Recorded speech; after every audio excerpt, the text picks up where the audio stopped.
आलयं करुणालयं नमामि भगवत्पादशङ्करं लोकशङ्करं शङ्करं शङ्कराचार्यं केशवं बादरायणं सूत्रभाष्यकृतौ वन्दे भगवन्तौ पुनः पुनः. ಜೈ ಗುರು, ಜೈ ಶ್ರೀರಾಮ್. ಇವರುಗಳ ಆಶೀರ್ವಾದ ತಗೊಂಡು ಪರಮಾರ್ಥ ಚಿಂತಾಮಣಿಯಲ್ಲಿ ಅರಿವಿನ ರೂಪ ಭೇದಗಳು 109. ಆತ್ಮನು ಚಿನ್ಮಾತ್ರನೆಂಬುದು ಜ್ಞಾನತ್ರಯವಾದಕ್ಕೆ ವಿರುದ್ಧವಲ್ಲ. ಇದನ್ನು ಚಿಂತನೆ ಮಾಡಬೇಕಾಗಿದೆ, ಮಾಡೋಣ. ಇಲ್ಲಿ ಆತ್ಮನು ಚಿನ್ಮಾತ್ರ ಹಾಗಂದರೆ ಏನು?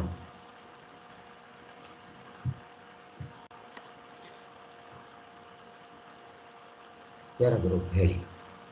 ಅವನೊಬ್ಬನೇ ಇರೋದು, ಯಾರು ಇಲ್ಲ, ಅವನೇ ಇರೋದು ಅಂತ ಹೇಳಿ ಸರ್. ಕೃಷ್ಣಗಿರಿ ಹೇಳ್ತಾ ಇದ್ದಾರೆ, ಹೇಳಿ ಸರ್.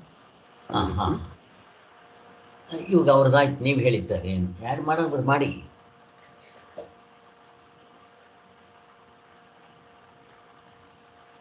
ಮಾಡಿ ಸಿದ್ಧರು, ನೀವೇನಾದರೂ ಆ್ಯಡ್ ಮಾಡೋಂಗಿದ್ರೆ ಮಾಡಿ ಸರ್. ಇಲ್ಲಿ ಚಿನ್ಮಾತ್ರ ಅಂದ್ರೆ ಅರಿವು, ಅರಿವ ಹೇಗೆ ಬಂಗಾರ ಅರಿವು ಅರಿವು ಅರಿವು ಇರುವಲ್ಲ, ಅರಿವಿನ ಬಗ್ಗೆ ಹೇಳ್ತಾ ಇದ್ದಾರೆ. ಹೇಗೆ ಚಿನ್ನದಿಂದ ಒಡವೆಗಳ ರೂಪ ಕೊಟ್ಟು ಬೇರೆ ಬೇರೆ ರೂಪಗಳು ತಳೆಯುತ್ತೋ ಹಾಗೆ ಈ ನಮ್ಮ ಆತ್ಮನು ಬೇರೆ ಬೇರೆ ರೂಪ ತಳೀತಾನೆ. ಬಟ್ ಒರಿಜಿನಲ್ಲಿ ಅವನೇ, ರೂಪ ಮಾತ್ರ ಬೇರೆ ಬೇರೆ ಥರ ಕಾಣುತ್ತೆ ನಮಗೆ. ಸೊ ಆದರೆ ಈ ಜ್ಞಾನತ್ರಯಕ್ಕೆ ವಿರುದ್ಧವಲ್ಲ ಅಂದರೆ ಈ ಮೂರು ಇರುತ್ತಲ್ಲ ಜ್ಞಾನದಲ್ಲಿ, ಪ್ರತಿಭಾಷೆ ಒಂದು ಒಂದು ಪಾರಮಾರ್ಥಿಕ, ಇನ್ನೊಂದು ವ್ಯಾವಹಾರಿಕ, ಇನ್ನೊಂದು ಪ್ರಾತಿಭಾಷಿಕ, ಮೂರು ಇರುತ್ತಲ್ಲ. ಮೂರು ಬೇರೆ ಬೇರೆ ಥರ ತಳಿಯುತ್ತಲ್ಲ, ಕಾಣುತ್ತಲ್ಲ ಅಂದರೆ ಅದೇ ಆ ಥರ ಕಾಣುತ್ತೆ ಅಂತ ಹೇಳ್ತಾರೆ.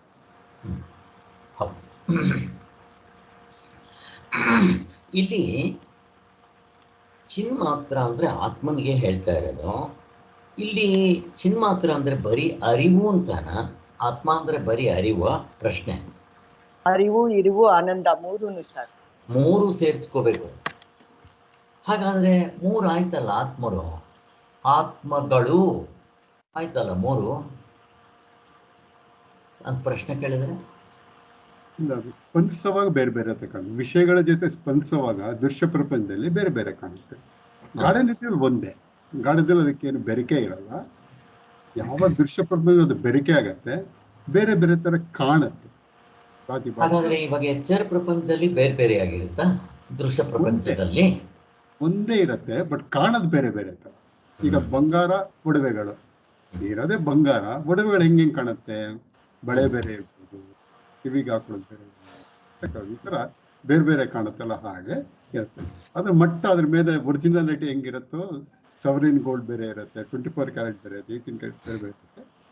ಆ ಥರ ರೂಪ ಇರುತ್ತೆ ಅಷ್ಟೇ ಅದಕ್ಕೆ. ಆಮೇಲೆ ಅದು ಕರಗಿಸಿದ್ಮೇಲೆ ಒಟ್ಟಾಗಿರೋದು 24 ಕ್ಯಾರೆಟ್, ಅದೇನು ಚೇಂಜ್ ಆಗೋದೇ ಇಲ್ಲ. ಚೇಂಜಸ್ ಬಂಗಾರ ಚೇಂಜಸ್, ಹಂಗೆ ಅದು ಹಂಗೆ ಆತ್ಮ ಹಂಗೆ ಒರಿಜಿನಲ್ ಹಂಗೆ ಇರುತ್ತೆ. ಯಾವಾಗ ಸ್ಪಂದಿಸತ್ತ ದೃಶ್ಯ ಪ್ರಪಂಚದಲ್ಲಿ ಆವಾಗ ನಮ್ಗೆ ಬೇರೆ ಬೇರೆ ತರ ಕಾಣುತ್ತೆ ಅಂತ ಹೇಳ್ತಾ ಇದ್ದಾರೆ. ಬೇರೆ ಬೇರೆ ಅಂತೆ ಕಂತೆ ಹಂಗೆ ನಿಜವಾಗ್ಲೂ ಆಗಿರಲ್ಲ. ಇವಾಗ ಚಿನ್ನ ಒಡವೆ ಆಗಿರುತ್ತಾ? ಆಗಿರೋದಿಲ್ಲ, ಆಗದಂತೆ ಕಾಣ್ತಾ ಇರುತ್ತೆ ಹಾಗೆ. ಆದ್ದರಿಂದ ಈಗ ಎಚ್ಚರ ಕನಸುಗಳಲ್ಲೂ ಆತ್ಮನು ಪೂರ್ಣವಾಗಿರ್ತಾನ ಅಂತ ಪ್ರಶ್ನೆ. ಗಾಢನಿದ್ರೆಯಲ್ಲಿ ಪೂರ್ಣವಾಗಿದ್ದಾನೆ 100% ತಿಟ್ಕೊಳ್ರಿ. ಎಚ್ಚರ ಕನಸುಗಳಲ್ಲಿ ಪೂರ್ಣ ಇದ್ದಾನ, ಕಡಿಮೆ ಇರ್ತಾನ? ಕಲ್ಪನಾ, ಏನಮ್ಮ ಕಲ್ಪನಾ? ಕೇಳಿಸ್ತಾ ಇರಮ್ಮ ನಿಮ್ದು ವಾಯ್ಸ್? ಏನಮ್ಮ? ಚೆನ್ನಾಗಿ ಕೇಳಿಸ್ತಾ ಇಲ್ಲ ಕಲ್ಪನಾ ಅವರೇ. ನೀವು ಇನ್ನು ಸ್ವಲ್ಪ ಮುಂದಕ್ಕೆ ಬಂದು ಮಾತಾಡಬೇಕು ಅಥವಾ ಹೆಡ್ಫೋನ್ ಹಾಕೋಬೇಕು? ಅಲ್ಲ, ಮುಂದೆ ಹೇಳ್ತಾ ಇದ್ದಾರೆ, ಪೂರ್ಣ ಅಂತ ಹೇಳ್ತಾ ಇದ್ದಾರೆ ಸರ್, ಆದ್ರೆ ಕ್ಲಾರಿಟಿ ಇಲ್ಲ. ಓಕೆಮ್ಮ, ಬಿಡಿ. ಪೂರ್ಣ ಅಂತ ಗೊತ್ತಿದ್ರೆ ಸಾಕು. ಗುಡ್ ಮಾ, ಕರೆಕ್ಟ್. ಆದ್ರಿಂದ ಇದಕ್ಕೆ ಯಾವುದಾದ್ರೂ ಒಂದು ಶ್ಲೋಕ ಹೊಂದುತ್ತಾ ನಾವು ಪ್ರಾರ್ಥನೆಗೆ ಉಪಯೋಗಿಸುವ ಶ್ಲೋಕವನ್ನ ಅಂದ್ರೆ ಪೂರ್ಣಮದ ಧರಣಿ ಹಾ ಹಾ ಹೇಳಿಮ್ಮ. ಪೂರ್ಣಮದ ಪೂರ್ಣಮಿದಂ ಪೂರ್ಣಾತ್ ಪೂರ್ಣ ಪೂರ್ಣಸ್ಯ ಪೂರ್ಣಮಾದಾಯ ಪೂರ್ಣಮೇವ ವಶಿಷ್ಯತೆ. ಕರೆಕ್ಟ್, ಅಷ್ಟೇ ನೋಡ್ರಿ, ಅದು ಪೂರ್ಣ, ಇದು ಪೂರ್ಣ. ಪೂರ್ಣದಿಂದ ಪೂರ್ಣ ಬಂದಿದೆ, ಹೇಗಿದೆ? ಎಲ್ಲ ಪೂರ್ಣವೇ. ಅಲ್ಲಿ ಅದು ಪೂರ್ಣದಿಂದ ಇಲ್ಲಿಗೆ ಪೂರ್ಣ ಬಂದಿದ ತಕ್ಷಣ ಅದೇನು ಕಡಿಮೆ ಆಗಲ್ಲ, ಅಥವಾ ಇದೇನು ಜಾಸ್ತಿ ಆಗೋದಿಲ್ಲ. ಹಾಗಾದರೆ ಹಿಂಗೆ ಕಡಿಮೆ ಆಗಬಾರ್ದು, ಜಾಸ್ತಿ ಆಗಬಾರ್ದು, ಕಾರ್ಯಕಾರಣ ಹೊಂದಬಾರ್ದು. ಈಗ ಚಿನ್ನದಿಂದ ಒಡವೆಗಳಾದರೆ ಚಿನ್ನ ಕಾರಣ ಮತ್ತು ಒಡವೆಗಳು ಕಾರ್ಯ ಅಂತ ಹೇಳ್ಬೋದು.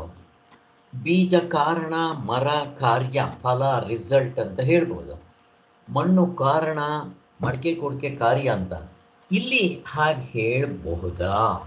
ಆತ್ಮನು ಕಾರಣ, ಈ ದೃಶ್ಯ ಪ್ರಪಂಚ ಎಲ್ಲ ಕಾರ್ಯ ಹೇಳಬಹುದಾ ಅಂತ? ಇಲ್ಲ ಸರ್, ಇಲ್ಲ ಹೇಳಕ್ಕೆ. ಯಾಕೆ? Correct answer, correct. ಯಾಕೆ? ಅದಕ್ಕೆ ಕಾರ್ಯಕಾರಣ ಭಾವ ಇಲ್ಲ. ಅದು ಯಾಕೆ? ಬರೀ ತೋರಿಕೆ ಅಷ್ಟೇ. ಏನ್ ಬಂದ್ರೆ ನೆಟ್ ರಿಸಲ್ಟ್ ತೋರಿಕೆ ಅಷ್ಟೇ. ಅಷ್ಟೇ, ಕಾರ್ಯಕಾರಣ ಭಾವವನ್ನ ಮೀರಿರುವುದು. ಕರೆಕ್ಟು. ಬಟ್ ಯಾಕಿಲ್ಲಿ ಕಾರ್ಯಕಾರಣ ಭಾವ ಆತ್ಮನಿಗೆ ಹೊಂದಲ್ಲ? ಕರೆಕ್ಟ್, ಕಾರ್ಯಕಾರಣ ಭಾವವನ್ನ ಮೀರಿದ್ದಾನೆ, ಅಭಿಧಾನ ಅಭಿಧೇಯವನ್ನ ಮೀರಿದ್ದಾನೆ, ಕಾಲದೇಶ ಕಾರ್ಯಕಾರಣ ಭಾವಗಳನ್ನ ಮೀರಿದ್ದಾನೆ ಎಲ್ಲ ಹೇಳ್ತೀವಿ. ಯಾಕೆ? ಇರೋದು ಒಂದೇ. ಒಂದೇ ಅದ್ವೈತ ಪ್ರಶ್ನೆ ಬಂದ್ಬಿಡುತ್ತೆ ಇಲ್ಲಿ. ಅವನಿರುತ್ತೆ ಒಂದು, ಎರಡು ಇಲ್ಲ ಅಲ್ಲಿ. ಇಲ್ಲ, ಇನ್ನು ಒಂದು ನಮ್ಗೆ ಅರ್ಥ ಆಗ್ಬೇಕಾದ್ರೆ, ಈಗ ಎರಡು ಇರ್ಬೇಕಾದ್ರೆ ಅಲ್ಲಿ ಏನೇನು ಇರಬೇಕು? ಎರಡು ಅಂತ ಮಿಸಕ್ಬೇಕಾದ್ರೆ ಅಲ್ಲಿ ಏನೋ ಇರಬೇಕು. ಹಿಡ್ಕೊಳ್ರಿ, ಕಾಲ ದೇಶ. ನೋಡ್ರಿ, ಕಾಲ ದೇಶ ಕಾರ್ಯಕಾರಣ ಭಾವ ಮೂರು ಒಟ್ಟಿಗೆ. ಅದು ದೃಶ್ಯ ಪ್ರಪಂಚದಲ್ಲಿ, ದ್ವೈತದಲ್ಲಿ, ಮಲ್ಟಿಪ್ಲಿಸಿಟಿಯಲ್ಲಿ ಪಾಸಿಬಿಲಿಟಿ. ಅದ್ವೈತ ತತ್ವದಲ್ಲಿ ಅದು ಇಲ್ಲ. ಸೊ ಅಲ್ಲಿಗೆ ಇಷ್ಟು ನಮಗೆ ಕ್ಲಿಯರ್ ಆಯಿತು. ಇಲ್ಲಿ ಆತ್ಮನ ಅರಿವೇ ಪ್ರಪಂಚದಲ್ಲಿರುವ ಎಲ್ಲ ಅರಿವು ಎಂಬ ವಾದವು ಅರಿವಿನಲ್ಲಿ 3 ಅಂತಸ್ತುಗಳು ಇದೆ ಅಂತ ಹೇಳೋದಕ್ಕೆ ವಿರುದ್ಧ ಅಲ್ಲವೇ ಎಂದಿದ್ದಕ್ಕೆ ನೀವು ಆನ್ಸರ್ ಹೇಳಿಬಿಟ್ರಿ, ನಮ್ಗೆ ಉತ್ತರ ಗೊತ್ತಾಗೋಯ್ತು. ಆದ್ದರಿಂದ ಈ ಶಂಕೆಗೆ ಈಗ ಉತ್ತರವು ದೊರಕಿದಂತಾಯಿತು. ಏಕೆಂದರೆ ಆತ್ಮನು ಎಚ್ಚರ ಕನಸುಗಳೆಂಬ ಅವಸ್ಥೆಗಳು ಬೇರೆಯಲ್ಲ. ಇದನ್ನು ಸ್ವಲ್ಪ ಹೇಳಬೇಕು. ಈಗ ಆತ್ಮನು ಮತ್ತೆ ಎಚ್ಚರ ಕನಸುಗಳು ಬೇರೆ ಅಲ್ಲ ಅಂತಾರೆ. ಹಾಗಂದ್ರೆ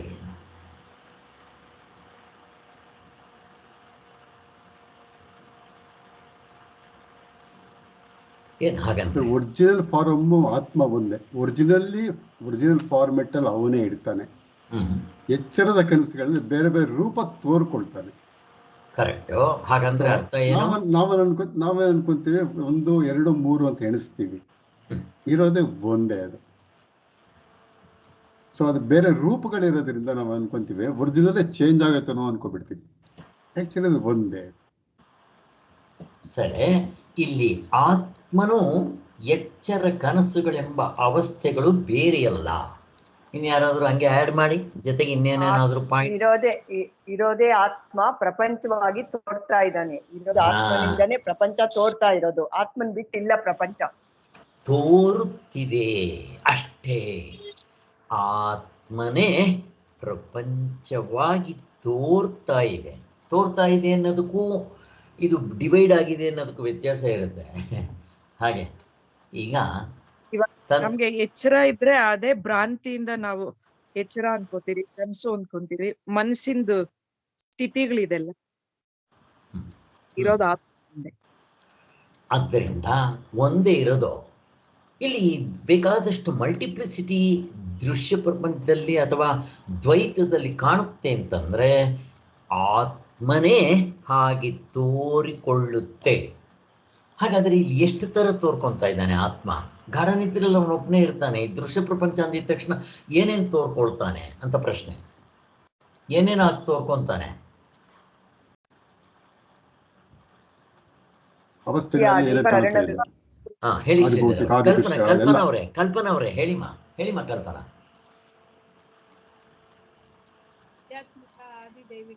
ಅಮ್ಮ ನಿಮ್ದು ಚೆನ್ನಾಗಿ ಕೇಳಿಸ್ತಾ ಇಲ್ಲಮ್ಮ, ನಮ್ಗೆ ಅರ್ಥ ಆಗ್ತಾ ಇಲ್ಲ.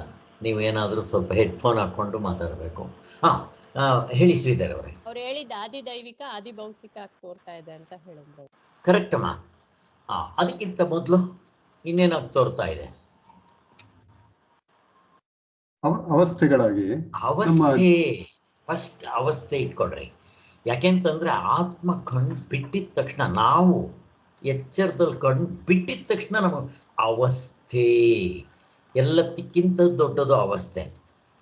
ನೋಡ್ರಿ, ಆತ್ಮನು ಅವಸ್ಥೆಯಾಗಿ ತೋರ್ತಾ ಇದ್ದಾನೆ. ಅದಾದ್ಮೇಲೆ ಅವಸ್ಥೆ ಒಳಗಡೆ ಏನೇನಾಗಿ ತೋರ್ತಾ ಇದ್ದಾನೆ? ಕಲ್ಪನಾ ಅವ್ರು ಹೇಳ್ದಂಗೆ ಅರ್ಧ ಡಜನ್ ಮುಗಿದೋಯ್ತು. ಅರ್ಧ ಡಜನ್. ಈಗ ಆ ಅರ್ಧ ಡಜನ್ನಲ್ಲಿ ಒಂದೊಂದು ಸಾವಿರಗಟ್ಲೆ, ಆಧ್ಯಾತ್ಮಿಕದಲ್ಲಿ ಸಾವಿರಗಟ್ಲೆ ಇದೆಯಾ? ಪ್ರಶ್ನೆ.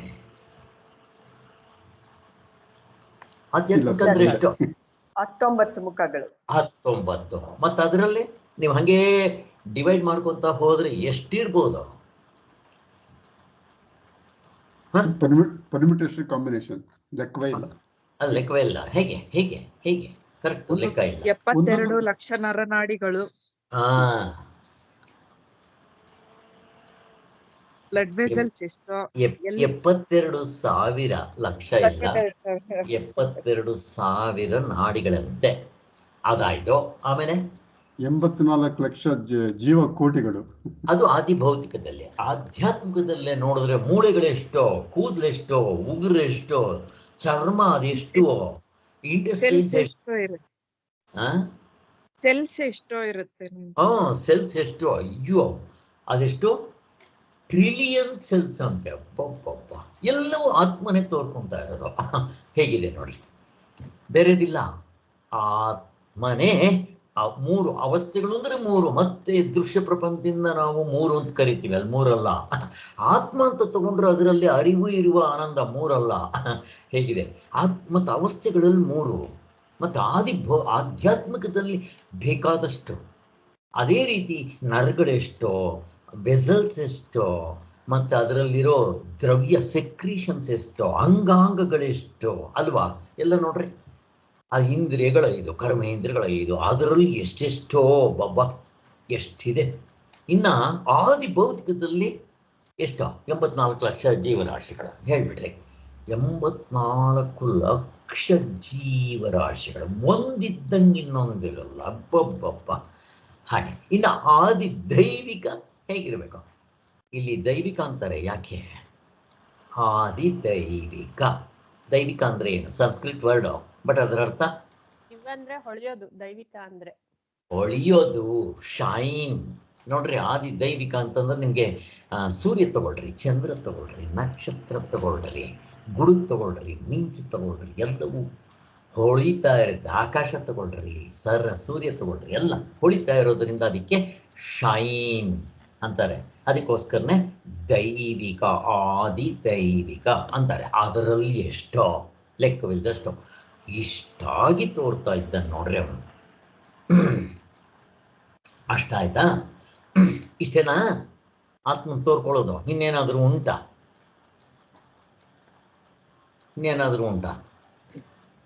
ದೇಶ ಕಾಲ ಕಾರ್ಯಕಾರಣ ಭಾಗ ಅಲ್ವಾ? ಇಲ್ದಿದ್ರೆ ಮಿಸ್ಕಕ್ಕಾಗಲ್ಲ. ಅಲ್ಲಿ ನೀವು ಕಣ್ಣು ಬಿಟ್ಟಿದ ತಕ್ಷಣ ಎಲ್ಲ ಒಟ್ಟಿಗೆ ಬದುಕಂತ ತೋರ್ಕೊಳ್ತೇನೆ. ಒಂದಾದ್ಮೇಲೆ ಒಂದು ಬರೋಲ್ಲ. ಇಲ್ದಿದ್ರೆ ವ್ಯವಹಾರ ಆಗೋದಿಲ್ಲ ಅಲ್ವಾ? ನೋಡ್ರಿ ಹೆಂಗಿದೆ. ಅದೇನು ದೇಶ ಕಾಲ ಕಾರ್ಯಕಾರಣ ಭಾವಕ್ಕೆ ಅಷ್ಟೊಂದು ಇಂಪಾರ್ಟೆನ್ಸ್ ಕೊಡ್ತೀರಾ? ಯಾವ್ದಾರು ಒಂದು ಎಕ್ಸಾಂಪಲ್ ಕೊಡ್ತೀರಾ ನಮ್ಮ ಇವರಿಗೆ, ಅಶ್ವತ್ಥನಾರಾಯಣ ಅವ್ರಿಗೆ ಅರ್ಥ ಆಗುವಂಗೆ? ಹೆಂಗೆ ಮಿಸ್ಕಿದ್ರೆ ಕಾಲ ದೇಶ ಕಾರ್ಯಕಾರಣ ಭಾವ ಇರಲೇಬೇಕು. ಹೇಗೆ? ಯಾರಾದ್ರು ಒಂದು ಎಕ್ಸಾಂಪಲ್. ಏನಾದ್ರೂ ಈಗ ಒಂದು ಮಗು ಹುಟ್ಟಿದೆ ಅಂದ್ರೆ ಯಾವಾಗ ಹುಟ್ಟಿತು, ಯಾವ ದೇಶದಲ್ಲಿ, ಎಲ್ಲಿದೆ, ಎಲ್ಲಿ ಅದು ಎಲ್ಲಾ ಬೇಕಾಗುತ್ತೆ. ಒಂದೇ ಒಂದು ಕೆಲಸ ಅಂದ್ರೆ ಅದು. ಈಗ ನಾವಿಲ್ಲಿ ಕುತ್ಕೊಂಡಿದೀವಿ ಅಂದ್ರೆ ಎಲ್ಲಿದ್ದೀರಾ, ಈ ಟೈಮ್ ಎಷ್ಟು ಎಲ್ಲ ಬಂದ್ಬಿಡುತ್ತೆ. ಹಂಗೆ ಪ್ರತಿಯೊಂದಕ್ಕೂ ಮಿಸ್ಕಿದ್ರೆ ದೇಶ ಕಾಲ ಕಾರ್ಯಕಾರಣ ಭಾವ. ಇಲ್ದಿದ್ರೆ ವ್ಯವಹಾರ ಆಗೋದಿಲ್ಲ, ದ್ವೈತ ಅಂತ ಅನ್ಸ್ಕೊಳ್ಳೋದಿಲ್ಲ. ಅದಕ್ಕೋಸ್ಕರನೇ ಇದು ದೃಶ್ಯ ಪ್ರಪಂಚದಲ್ಲಿ ಇರುತ್ತೆ. ಎಲ್ಲಿ ಅದೃಶ್ಯ ಪ್ರಪಂಚವಾದ ನಿದ್ದೆಯಲ್ಲಿ ತೋರಿಸಲಿ ನೋಡೋಣ, ನಿಮ್ಮ ಕಾಲ ತೋರಿಸಲಿ, ದೇಶ ತೋರಿಸಲಿ, ಕಾರ್ಯಕಾರಣ ಭಾವ ತೋರಿಸಲಿ, ಅವಸ್ಥೆಗಳು ತೋರಿಸಲಿ, ಇಷ್ಟು ತೋರಿಸಲಿ ನೋಡೋಣ. ಇರೋದಿಲ್ಲ.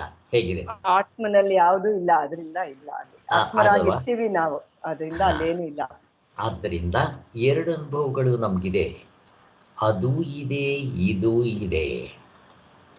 ಈಗ ಆ ನಿದ್ದೆಯ ಅನುಭವವನ್ನು ಯಾವ ಇಂದ್ರಿಯಗಳಿಂದ ನೋಡ್ತೀರಾ? ಹೆಂಗೆ ಗೊತ್ತಾಗುತ್ತೆ ನಿಮಗೆ?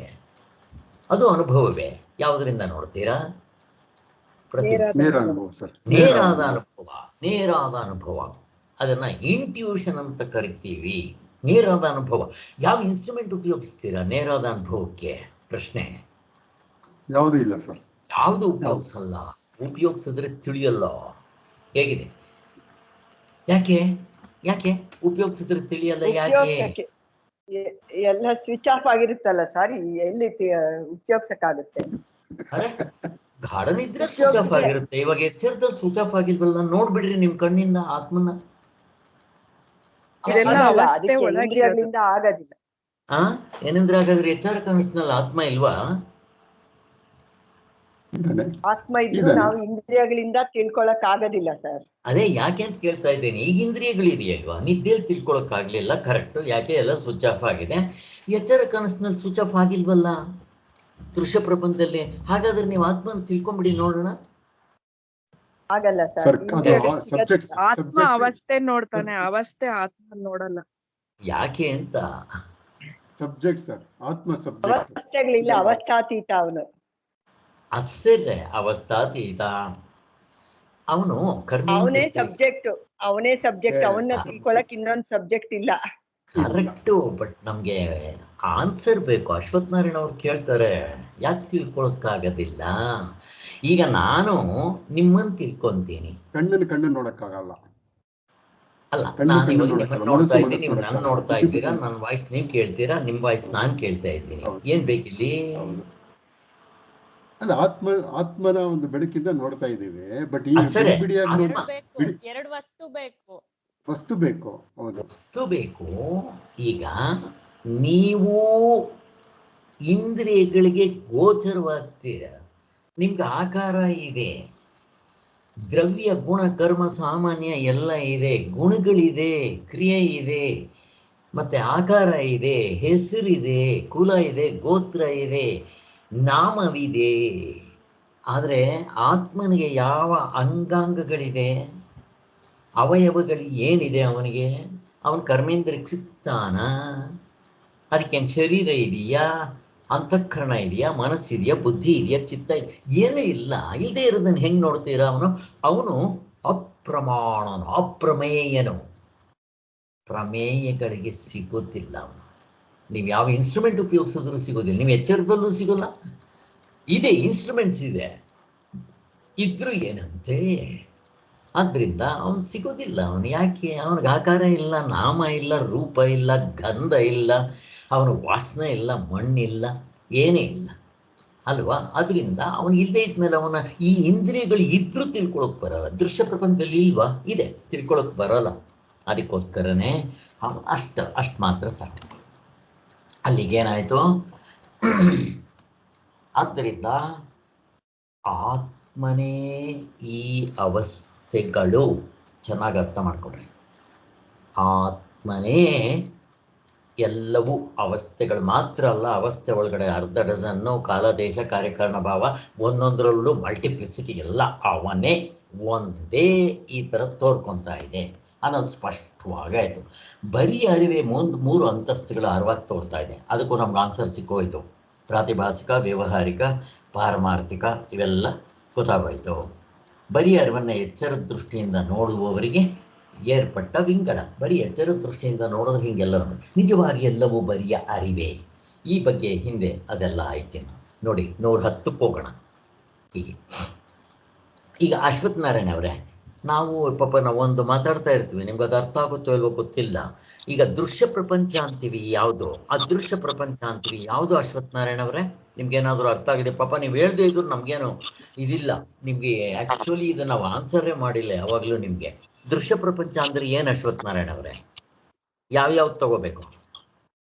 ನಮಗೆ ಕಾಣುವಂಥದ್ದು ದೃಶ್ಯ ಪ್ರಪಂಚ. ವಾವ್, ವೆರಿ ಗುಡ್ ಅಶ್ವತ್ಥನಾರಾಯಣ ಅವರೇ, ಚೆನ್ನಾಗಿ ಅರ್ಥ ಮಾಡ್ಕೊತಾ ಇದ್ದಾರೆ ನೀವು, ವೆರಿ ಗುಡ್. ಅದೃಶ್ಯ ಪ್ರಪಂಚ ಅಂದ್ರೆ ಯಾವುದು ನಮಗೆ ಕಾಣೋದಿಲ್ವೋ ಅದನ್ನ ನಾವು ಗ್ರಹಿಸೋ ಅಂಥದ್ದು, ನಾವು ಮನಸ್ಸಿನಲ್ಲಿ ಇದು ಮಾಡ್ಕೊಳ್ಳೋವಂಥದ್ದು. ಕರೆಕ್ಟ್. ಗಾಢ ನಿದ್ರೆಯಲ್ಲಿ ಯಾವುದು ಕಾಣೋದಿಲ್ಲ, ಕೇಳೋದಿಲ್ಲ, ಮುಟ್ಟಕ್ಕಾಗೋದಿಲ್ಲ, ಮನಸ್ಸಿನ ಸಂಕಲ್ಪಕ್ಕೆ ವಿಕಲ್ಪ ಮಾಡೋಕ್ಕಾಗಲ್ಲ, ಬುದ್ಧಿಯಿಂದ ಡಿಸೈಡ್ ಮಾಡೋಕ್ಕಾಗಲ್ಲ, ಚಿತ್ತದಿಂದ ಅದನ್ನು ನೆನೆಸ್ಕೊಳ್ಳೋಕೆ ಬರಲ್ಲ, ಅಹಂಕಾರದಿಂದ ಅದನ್ನು ಇದು ಏನು ಹೇಳಕ್ ಮಾಡಕ್ ಬರಲ್ಲ.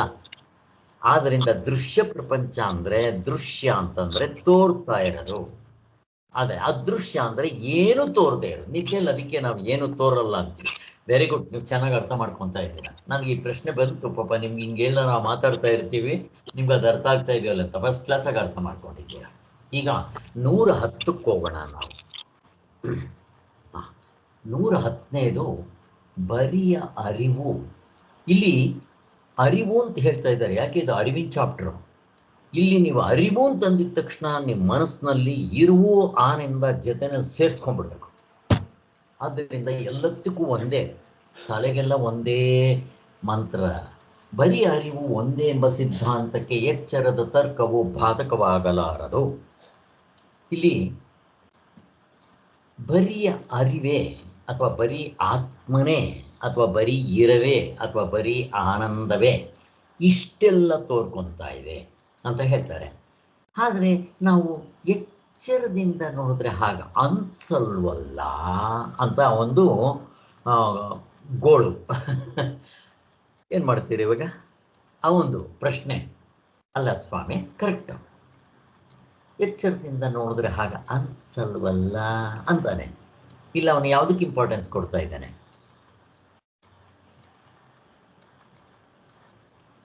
ಎಚ್ಚರ ದೃಷ್ಟಿಗೆ ಇಂಪಾರ್ಟೆನ್ಸ್ ಕೊಡ್ತಾ ಇದ್ದಾನೆ. ಒಂದು, ಅವನು ಎಚ್ಚರದಲ್ಲಿ ತರ್ಕ ಮಾಡ್ತಾ ಇದ್ದಾನೆ. ಆದರೆ ಇಲ್ಲಿ ಎರಡೂ ಇದೆ ನಮ್ಮ ಹತ್ರ. ಎಚ್ಚರ ದೃಷ್ಟಿಯಿಂದ ಮಾಡೋ ತರ್ಕ, ಅನುಭವದಿಂದ ನೋಡ್ಕೊಳ್ಳೋದು ಒಂದು. ಈಗ ಅವನು ಎಚ್ಚರ ದೃಷ್ಟಿಯಿಂದ ಹೆಂಗೆ ತರ್ಕ ಮಾಡ್ತಾನೆ? ಅಲ್ಲ ಸ್ವಾಮಿ, ಗಾಢ ನಿದ್ರೆಯಲ್ಲಿ ಅದೊಂದೇ ಇದೆ, ಎಚ್ಚರದಲ್ಲಿ ಎಲ್ಲವೂ ಅದೇ ಆಗ್ತೋರುತ್ತಾ? ಹೇಗಾಗತ್ತೆ ಸ್ವಾಮಿ? ಆಗೋದಿಲ್ಲ ತರ್ಕ. ಆದರೆ ಅನುಭವದಿಂದ ಆಗಿದೆಯೋ ಇಲ್ವೋ ಪ್ರಶ್ನೆ. ಈಗ ಇವಾಗ ನಮ್ಮ ಅಶ್ವತ್ಥನಾರಾಯಣ ಅವರು ಚೆನ್ನಾಗಿ ಅರ್ಥ ಆಗಬೇಕು. ಅದೊಂದೇ ಇಷ್ಟೆಲ್ಲ ಆಗಿ ತೋರ್ತಾ ಇದೆ. ನಮ್ಮ ಅನುಭವದಲ್ಲಿ ಇನ್ನೊಂದು ತೋರಿಸ್ಬೇಕಪ್ಪ ನೀವು. ಯಾರು ತೋರಿಸಿದ್ರೆ ಚೆನ್ನಾಗಿ ಅರ್ಥ ಆಗ್ಬಿಡುತ್ತೆ. ಅಶ್ವತ್ಥನಾರಾಯಣ ಅವರು ಹೆಂಗೆ ತೋರಿಸ್ತೀರ? ಆತ್ಮನೇ ಎಲ್ಲವೂ ಹಾಗೆ ತೋರ್ತಾ ಇದ್ದಾನೆ. ಹೇಳಿ ಶ್ರೀಧರ್ ಅವರೇ. ಆಭರಣ ಮತ್ತು ಚಿನ್ನ ಅದು ದೃಷ್ಟಾಂತ ಆಯ್ತು. ನಂಗೆ ದ್ರಾಷ್ಟಾಂತಿಕದಲ್ಲಿ ತೋರಿಸ್ಬೇಕು, ಅನುಭವದಿಂದ ತೋರಿಸ್ಬೇಕು. ನೀವು ಮತ್ತೆ ಎಕ್ಸಾಂಪಲ್ ಕೊಡ್ತಾ ಇದ್ದೀರಾ, ಹಾವು, ಹಗ್ಗ, ದೃಷ್ಟಾಂತ. ದ್ರಾಷ್ಟಾಂತಿಕದಲ್ಲಿ ಏನಾದರೂ ಉಂಟಾ ಎಕ್ಸಾಂಪಲ್ಲು? ಈಗ ಇದರಲ್ಲಿ ಕನಸಿನಲ್ಲಿ ಭಿಕ್ಷುಕನಾಗಿ ತೋರ್ತೀನಿ. ಕನಸಿನಲ್ಲಿ ಹೇಳಿ ಕನಸಿನಲ್ಲಿ ಏನು ಹೇಳಿದ್ರಿ? ಕನಸಿನಲ್ಲಿ ಭಿಕ್ಷುಕನಾಗಿ ತೋರುತ್ತೀನಿ. ಕನಸಿನಲ್ಲಿ ಭಿಕ್ಷುಕ, ಎಚ್ಚರಿಕೆಯಲ್ಲಿ ನಾನು ಮಹಾರಾಜ. ಕರೆಕ್ಟು. ಎಲ್ಲವೂ ಆಗಿ ತೋರೋದು ಅದು ಹೆಂಗೆ ಹೇಳ್ತೀರಾ? ಅದೇ ನಾನು ಅಲ್ಲಿ ಭಿಕ್ಷುಕ ಆಗ್ತೀನಿ, ಇಲ್ಲಿ ಇದರ ಎಚ್ಚರಿಕೆಯಲ್ಲಿ ಮಹಾರಾಜ ಆಗ್ತೀನಿ. ಒಬ್ಬನೇ ಹೆಂಗೆ ತೋರ್ತೀನಿ? ಕರೆಕ್ಟು, ನೀವು ಹೇಳ್ತಾ ಇರೋದು ಕರೆಕ್ಟ್ ಆಗಿದೆ. ಬಟ್ ನನ್ನ ಎಚ್ಚರದಲ್ಲಿ ಇಂದ್ರಿಯಗಳ ಮೂಲಕ ಎಲ್ಲ ನೋಡ್ತಾ ಇರ್ತೀವಿ. ಕನ್ಸಿಗೆ ಹೋದ ತಕ್ಷಣ ಇಂದ್ರಿಯಗಳೆಲ್ಲ ನಿಂತೋಗಿತೈತೆ. ಮನಸ್ಸೇ ಎಲ್ಲ ಆಗಿ ತೋರ್ತಾ ಇರ್ತೈತೆ. ಅಲ್ಲಿ ಏನು ಬೇರೆ ಯಾರು ಬಂದಿರೋದಿಲ್ಲ, ನಮ್ಮ ಮನಸ್ಸೇ ಎಲ್ಲ ತಯಾರು ಮಾಡ್ಕೊಂಡಿರ್ತೈತಿ. ಹೆಂಗಾಗುತ್ತೆ ಅದು ಅಂತ. ಹಾಗಲ್ಲ, ಈಗ ನನ್ನ ಪ್ರಶ್ನೆ ಕರೆಕ್ಟ್. ಹೇಳ್ಬೋದು ಸರ್, ಜಾನ್ಸನ್ ಕಥೆಲೆ ಸೋತೋಗ್ತಾ ಇರ್ತಾನೆ. ತಕ್ಷಣ ಅವನ್ಗೆ ಎಚ್ಚರ ಆದ ತಕ್ಷಣ ಅನ್ಸುತ್ತೆ, ಇಲ್ಲ ನಾನ್ ಸೋಲ್ಲಿಲ್ಲ. ಯಾಕೆಂದ್ರೆ ಚೆಸ್ ಪಾನ್ಗಳು ನಾನೇ, ಅಲ್ಲಿದ್ದವ್ರು ನನ್ನ ಎದುರುಗಡೆ ಆಡ್ತಿರೋರು ನಾನೇ, ನನ್ನ ನೋಡ್ ನಗ್ತಿರೋರು ನಾನೇ, ಅದು ಪೂರ್ತಿ ನಾನೇ ಅಂತ ಗೊತ್ತಾಗತ್ತೆ. ಅವಾಗ ಗೊತ್ತಾಗತ್ತೆ, ಓ ನಾನ್ ಸೋತೆ ಇಲ್ಲ, ಎಲ್ಲ ನಾನೇ ಆಗಿ ತೋರಿದೀನಿ ಅಂತ ಎಚ್ಚರ ಆದಾಗ ಗೊತ್ತಾಗತ್ತೆ. ಅಲ್ವಾ? ಜಾನ್ಸನ್ ಕಥೆ ಇಟ್ಕೋಬೇಕಾದ್ರೆ ಭದ್ರವಾಗಿ ಇಟ್ಕೋಬೇಕು, ಆವಾಗ ಮೆಲ್ಕ್ ಹಾಕಬೇಕು. ಇನ್ನೂ ಒಂದು ಕರೆಕ್ಟ್, ಜಾನ್ಸನ್. ಈಗ ಯಾರೋ ಒಬ್ಬ ಸೈಂಟಿಸ್ಟ್ ಕಂಡುಹಿಡಿತಾನೆ, ಹೆಸರು ಅವನಿಗ ಯಾರಿಗೆ? ಪ್ರಶ್ನೆ ಕೇಳ್ತಾ ಇದ್ದೆ. ಇವಾಗ ಸೈಂಟಿಸ್ಟ್ ಇದು ಕಂಡುಹಿಡಿದ, ಬಲ್ಬ್ ಕಂಡುಹಿಡಿದ, ಎಲ್ಲ ಏನೇನೋ ಕಂಡುಹಿಡಿದ್ರು, ಎಲೆಕ್ಟ್ರಿಸಿಟಿ ಕಂಡುಹಿಡಿದ್ರು. ಹೆಸರು ಯಾರಿಗೆ? ಅವನಿಗ ನನಗ? ಅವನಿಗೆ ಹೆಸರು. ನಾನೇ ಕಂಡುಹಿಡ್ತಿದ್ದು. ಹೆಂಗಿದೆ ನೋಡ್ರಿ. ಯಾಕೆ ನಾವು ಕಂಡುಹಿಡ್ತಿಲ್ವಾ? ನಾನೇ ಕಂಡುಹಿಡ್ತಿದ್ದು. ಹೇಗೆ? ಈಗ ಆ ಕಂಡುಹಿಡಿಬೇಕಾದ್ರೆ ಅವನಿಗೆ ಇರಲಿ, ಅವನ ಮನಸ್ಸು ಬೇರೆ ಥರ ನಮಗಿಂತ ಸ್ಟ್ರಾಂಗ್ ಆಗಿತ್ತು. ಆ ಮನಸ್ಸು ಹಿಂದೆಗಡೆ ಇದ್ದಿದ್ದು ಯಾವುದು? ಆ ಮನಸ್ಸನ್ನು ಬೆಳಗ್ತಾ ಇದ್ದಿದ್ದು ಬೆಳಕು ಯಾವುದು? ಪ್ರಶ್ನೆ. ಆತ್ಮನೇ. ಆತ್ಮ. ನನ್ನ ಮನಸ್ಸನ್ನು ಬೆಳಗ್ತಾ ಇರೋದು ಯಾವುದು? ಅದೇ ಆತ್ಮನೇ. ಆತ್ಮ. ಈಗ ಅವನ್ ಕಂಡುಹಿಡಿದ್ರೆ ಏನು, ನಾನು ಕಂಡುಹಿಡಿದ್ರೆ ಏನು? ಈಗ ನಾನೇ ಕಂಡುಹಿಡಿದಿದ್ದಪ್ಪ. ಹೆಂಗಿದೆ? ಈಗ ಯಾರ ಮೇಲೆ ಹೊಟ್ಟೆ ಕಿಚ್ಪಡ್ತೀರಾ? ಅವ್ನು ಕಂಡುಹಿಡಿದ್ಬಿಟ್ಟ, ನನ್ಗೆ ಅಯೋಗ್ಯ ಇಲ್ವೇ? ಮನಸ್ಸನ್ನು ಇಟ್ಕೊಂಡ್ರೆ ಕರೆಕ್ಟೇ. ಇವಾಗ ಶ್ರೀಮಂತ ಇರ್ತಾನೆ ಒಬ್ಬ, ನೀವು ಬಡವರಾಗಿದ್ರೂ ಕೂಡ ಅರೆ ನಾನೇನಪ್ಪ ಶ್ರೀಮಂತ, ಹೀಗೆ ಯಾಕೆ ತಗೋಬಾರ್ದು? ಹಿಂಗೆ ಹೇಗಿದೆ ನೋಡ್ರಿ. ಅಲ್ಲಿಗೆ ಅವನು ಬೇರೆ, ನಾನು ಬೇರೆ ಪ್ರಶ್ನೆ ಬರೋದಿಲ್ಲ. ಇನ್ನು ಚೆನ್ನಾಗಿ ಮೆಲ್ಕು ಹಾಕಬೇಕು. ಆ ಜಾನ್ಸನ್ ಕಥೆ ಎಲ್ಲವೂ ಅವನೇ ಆಗಿ ತೋರ್ತಾ ಇದ್ದಾನೆ. ಹಾಗೆ ಆದ್ದರಿಂದ ಆತ್ಮನೇ ಅವಸ್ಥೆಯಾಗಿ ತೋರ್ತಾ ಇದ್ದಾನೆ. ಆ ಎಚ್ಚರವಾದರೆ ಎಚ್ಚರ, ಕನಸಾದರೆ ಕನಸು. ಕೊನೆಗೆ ಅಲ್ಲಿ ರಾಜ ಎಲ್ಲ ಪಬ್ಲಿಕ್ ಎಲ್ಲರೂ ಅವನೇ ತೋರ್ತಾ ಇರೋದು. ಹೇಗಿದೆ? ಈಗ ಅವನು ಸೋತಂಗೂ ಅಲ್ಲ, ಗೆದ್ದ ನಾನೇ. ಸೋತೆ ಬಿಡು, ನಾನಲ್ಲ. ಗೆದ್ದ ಅಂತ ಅವನು ತಗೊಂಡ್ಬಿಡು. ಸೋತವನು ನೀನಾದ್ರೂ, ಗೆದ್ದವನು ಅವನೇ. ನಾನೇ ಅಲ್ಲಿ ಇದ್ದಿದ್ದು, ಬೇರೆಯವನಿಲ್ಲ ಅಲ್ಲಿ. ಹೀಗೆ ಯಾಕೆ ತಗೋಬಾರ್ದು? ಯಾರ ಮೇಲೆ ದ್ವೇಷ ಮಾಡುತ್ತೀರಿ ಸ್ವಾಮಿ? ಯಾರ ಮೇಲೆ ಕೋಪ ಮಾಡ್ಕೊತೀರ ಹೇಳಿ? ಅದ್ವೈತ ಇದು ಸ್ವಾಮಿ ಬೆನಿಫಿಟ್. ಬರೀ ನಾವು ಇನ್ನೂ ಆ ತತ್ವದಲ್ಲಿ ನಿಲ್ದೇನೆ ಬರೀ ಅವಸ್ಥಾತ್ರೆ ವಿಚಾರ ಚಿಂತನೆ ಮಾಡಿದ್ರೇನೆ ಇಷ್ಟು ಬ್ರಾಡ್ನೆಸ್. ಇದು ನಿಮ್ಮ ಮನಸ್ಸು ವ್ಯಾಪಕತೆ ಆಗ್ತಾ ಹೋಗುತ್ತೆ. ಇದೇ ಮನಸ್ಸೇ ಮೊದಲು ಸಂಕುಚಿತವಾಗಿತ್ತು, ಇವಾಗ ಬ್ರಾಡ್ ಮೈಂಡೆಡ್. ಅರೆ ಅವನು ಬೇರೆ ಅಲ್ಲ, ನಾನು ಬೇರೆ ಅಲ್ಲ. ಹೇಳಿ. ಈಗ ಇನ್ನೂ ಒಂದು ಪ್ರಶ್ನೆ. ಈಗ ಎಚ್ಚರ ಪ್ರಪಂಚ ಇಷ್ಟು ಸತ್ಯವ? ಪ್ರಶ್ನೆ ಕೇಳ್ತಾ ಇಲ್ಲ. ಎಚ್ಚರ ಸತ್ವ ಕಾಣುತ್ತೋ ಇಲ್ವೋ? ಹೌದಾ? ಸತ್ಯವಾಗಿದೆಯಾ? ನಾನು ಪ್ರಶ್ನೆ ಕೇಳ್ತೇನೆ. ಕನ್ಸಿಗೆ ಹೋಗಿದ ತಕ್ಷಣ ಇದೇನು ಇರಲ್ಲ. ಅಲ್ಲ, ಇದಿರಲ್ಲ. ಆದರೆ ಈ ಕನಸಿನ ದೃಷ್ಟಿಯಿಂದ ಇದು ಸುಳ್ಳು ಅಂತ ಹೇಗೆ ತೋರಿಸ್ತೀರಿ? ನನ್ನ ಪ್ರಶ್ನೆ. ನಿಜ ಇದಿರಲ್ಲ ಬೇರೆ, ಆದರೆ ಹೇಗೆ? ಹೇಗೆ ಕನಸಿನ ದೃಷ್ಟಿಯಿಂದ ನಾನೇ ಅವಸ್ಥೆಗಳಾಗಿ, ಅವಸ್ಥೆ ಒಳಗಡೆ ಅರ್ಧ ಡಜನ್ ಆಗಿ, ಅಲ್ಲಿ ಆಧ್ಯಾತ್ಮಿಕ ಆದಿಭೌತಿಕ ಆದಿತ್ಯ ಎಲ್ಲ ನಾನೇ ಆಗಿದ್ನಲ್ಲ, ಹಾಗೆ ಎಚ್ಚರದ ಪ್ರಪಂಚ ಸತ್ಯವಾ ಅಂತ ಪ್ರಶ್ನೆ. ಎಚ್ಚರದಲ್ಲಿ ಜನಕ್ ಮಹಾರಾಜ ಆಗಿರ್ತಾನೆ. ಸತ್ಯ ಆಗಿದ್ರೆ ಭಿಕ್ಷೆ ಯಾಕೆ ಬೇಡ್ತಾ ಇದ್ದ ಕನ್ಸಿಗೆ ಹೋಗಿ? ಅದಲ್ಲ, ನಂದು ಹೋಲ್ಸೇಲ್ ಬೇಕು. ನೀವು ಬರೀ ರೀಟೇಲ್ ಹೇಳ್ತಾ ಇದ್ದೀರಾ. ಗಾರ್ಡನ್ ಇದ್ರೆ ಹೋದ್ ಕೂಡಲೇ ಇವರೇನು ಬರೋದೇ ಇಲ್ಲ, ಎಲ್ಲ ಸ್ವಿಚ್ ಆಫ್ ಆಗ್ಬೇಕು. ಅಸರೇ ಬರೋದಿಲ್ಲ. ಇವೆಲ್ಲ ಬರೀ ಇಂಡಿವಿಜುವಲ್ಗಾಯ್ತು, ಹೋಲ್ಸೇಲ್. ನನ್ನ ಪ್ರಶ್ನೆ, ಎಚ್ಚರ ಸತ್ಯವ ಸುಳ್ಳ? ಎರಡೇ ಪ್ರಶ್ನೆ. ಉತ್ತರ ಯಾವುದು? ಸುಳ್ಳು. ಸುಳ್ಳು. ಸುಳ್ಳ. ಹೇಗೆ ಪ್ರೂವ್ ಮಾಡ್ತೀರಾ? ಅನುಭವದಿಂದ ಹೇಗೆ ಪ್ರೂವ್ ಮಾಡ್ತೀರಾ? ಅದು ನನ್ನ ಪ್ರಶ್ನೆ. ನಂದು ಆನ್ಸರ್ ನೀವು ಹೇಳ್ಬೇಕು. ಎಲ್ರ ಕನಸ ಅನುಭವನೂ ಅದೇ ಸರ್. ಎಲ್ರಿಗೂ ಕನ್ಸ್ಗೋದ ತಕ್ಷಣ ಎಚ್ಚರ ಬರೋದೇ ಇಲ್ಲ. ಎಚ್ಚರದ್ದೇನು ಬರೋದಿಲ್ಲ. ಆಗಲ್ಲ. ಅವೆಲ್ಲ ಸರ್, ಈಗ ಆತರ ಎಚ್ಚರಿಕೆ ಅಂದ್ರೆ ಮೂರನ್ನು ಪಕ್ಕದಲ್ಲಿ ನೋಡಕ್ಕೆ ಆಗಲ್ವಲ್ಲ? ಅದು ಪ್ರಶ್ನೆ ಅಲ್ವೇ ಅಲ್ಲ. ಈಗ ನೀವು ಎಚ್ಚರವನ್ನ ಸುಳ್ಳು ಅಂತಂದ್ರಿ, ಹೇಗೆ ಅನುಭವದಿಂದ ತೋರಿಸ್ಬೇಕು ನನಗೆ ಎಚ್ಚರ ಪೂರ್ತಿ ಸುಳ್ಳು ಅಂತ? ಕರೆಕ್ಟ್. ಗಾರ್ಡನ್ ಇದ್ದಲ್ಲಿ ಇವೆರಡು ಇರಲ್ಲ, ಎಚ್ಚರಿಕೆಯಲ್ಲಿ ಅವೆಲ್ಲ ಇಲ್ಲ. ಸರಿ, ಈಗ ಇದ್ದಿದ್ರೆ 3 ಇರಬೇಕು. 3 ಪಕ್ಕದಲ್ಲಿಟ್ಟು ಎಣಿಕೆ ಮಾಡುವಂಗಿರ್ಬೇಕು. ಅನುಭವಕ್ಕೆ ಎಲ್ಲ ಯಾವಾಗಲೂ ಇರಬೇಕು. 3 ಕಾಲದಲ್ಲೂ ಇರಬೇಕಾಗುತ್ತೆ ಅದು. ಕರೆಕ್ಟ್. ಈಗ ನಾನೊಂದು ಉದಾಹರಣೆ ಕೊಡ್ತೀನಿ ನೋಡ್ರಿ. ಕನಸು ಕಾಣ್ತಾ ಇದ್ದಾಗ ಇದರಷ್ಟೇ ಸತ್ಯ.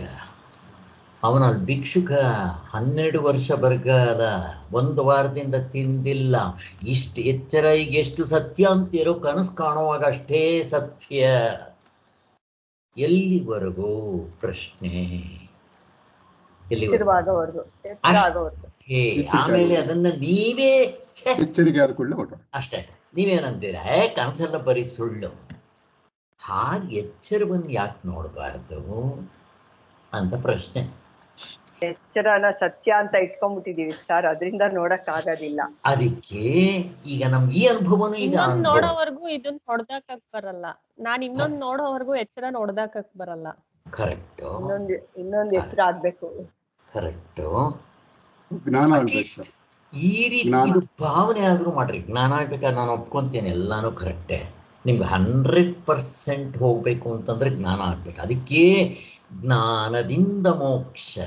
ಇಲ್ಲಿ ನನಗೆ ಆತ್ಮನ ಹಗ್ಗವನ್ನು ಕಂಡಾಗ ಹಾವು ಏನು ಮಾಡಿದ್ರು ಹುಟ್ಟಲ್ಲ, ಏನು ಮಾಡಿದ್ರು ಭಯ ಆಗಲ್ಲ. ಅಲ್ಲಿವರೆಗೂ ನೀವು ಏನೇ ಮಾಡ್ರಿ ಭಯ ಇದ್ದೇ ಇರುತ್ತೆ. ಹಾಗೆ ಆದರೆ ಈ ಒಂದು ಜ್ಞಾನದಿಂದ, ಇಲ್ಲ ಅಂದ್ರೆ ಅಟ್ಲೀಸ್ಟ್ ಭಾವನೆ ಮಾಡ್ಕೊಳ್ರಿ. ಭಾವನೆ ಅಂತಂದ್ರೆ ಇಮ್ಯಾಜಿನ್ ಮಾಡ್ಕೊಳ್ಳೋದು. ಇವಾಗ ರಾಮನ್ ಭಾವನೆ ಮಾಡ್ಕೊಂಡ್ರಿ ಅಂದ್ರೆ ಡಿಫ್ರೆಂಟು. ಹಂಗಲ್ಲ ಇದು. ಸ್ವಂತ ನನ್ನ ಅನುಭವದಲ್ಲಿ ಕನಸಿನಲ್ಲಿ ಕಾಣುವಷ್ಟು ಸತ್ಯವಾಗಿತ್ತಲ್ಲಪ್ಪ. ಒಂದು ಸಾರಿ ಎಚ್ಚರ ಆಗಿದ ತಕ್ಷಣ ಅಲ್ಲಿ ಮತ್ತೆ ಭಿಕ್ಷೆ ಎತ್ತಲಿ ಅವನು, ಇಮಿಡಿಯೇಟ್ ಆಗಿ ಎಲ್ಲ ಸುಳ್ಳು ಅಂತ ಗೊತ್ತಾಯ್ತಲ್ಲ. ಮತ್ತೆ ಇದನ್ನ ಯಾಕೆ ನಾನು ಸತ್ಯ ಅಂತಂದ್ಲೆ? ಈಗ ನಾನು ಇಲ್ಲಿದ್ದಾಗ ಇದು ಅಲ್ಲಿಗೆ ಬರಲ್ಲ, ಅಲ್ಲಿದ್ದಾಗ ಇದು ಅಲ್ಲಿಗೆ ಬರಲ್ಲ. ಎರಡು ಲಾಜಿಕ್ ಮಾತ್ರ ಅಲ್ಲ, ಅನುಭವ ಗಮ್ಯವಾದ ತರ್ಕ, ಲಾಜಿಕ್.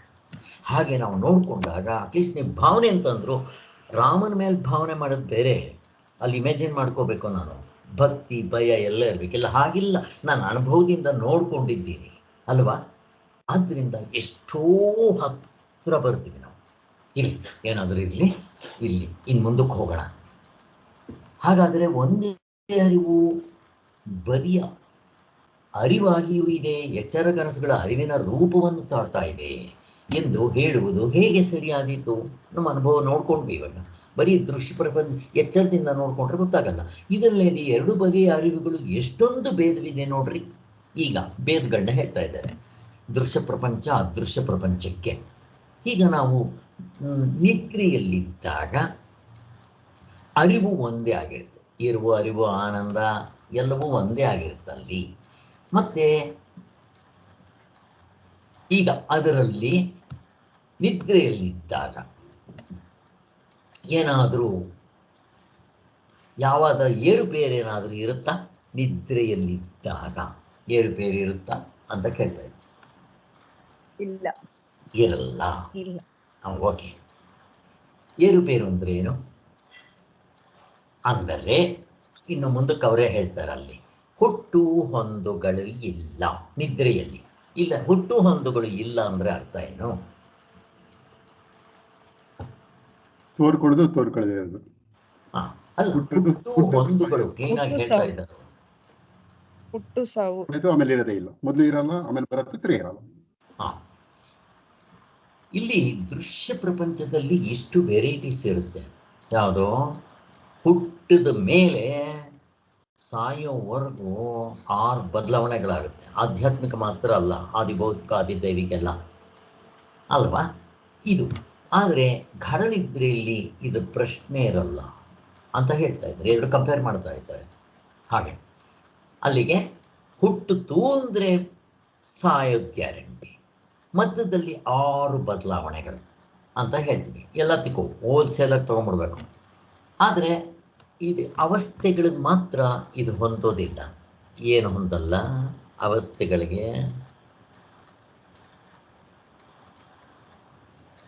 ಅವಸ್ಥೆ ಒಳಗಡೆ ಇರೋದಕ್ಕೆ ಎಲ್ಲದಕ್ಕೂ ಹೊಂದುತ್ತಿದ್ದೋ ಹುಟ್ಟೋ ಹೊಂದುಗಳು ಇವೆಲ್ಲ. ಆದರೆ ಅವಸ್ಥೆಗೆ ಹೊಂದೋದಿಲ್ಲ ಇದು. ಇನ್ಯಾವ ಪಾಯಿಂಟ್ ಹೊಂದಲ್ಲ?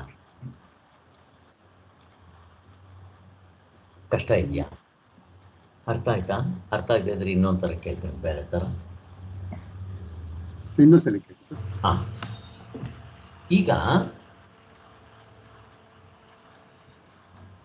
ಆತ್ಮ ಅನ್ನೋದಕ್ಕೆ ಡೆಫಿನೇಷನ್ ಏನಪ್ಪ? ಆತ್ಮನಕ್ಕೆ ಸಬ್ಜೆಕ್ಟು ವಿಕಾರ ಆಗಲ್ಲ, ಬೆಳೆಯಲ್ಲ, ಸಾವಿಲ್ಲ, ಸ್ವಪ್ರಕಾಶ. ಬದಲಾವಣೆ ಇಲ್ಲ, ಎಸ್, ಇಲ್ದಂಗಾಗಬಾರ್ದು, ಅದು ಆಬ್ಜೆಕ್ಟ್ Subject. ಆಗಬಾರ್ದು. ಕರೆಕ್ಟ್ ತಾನೆ?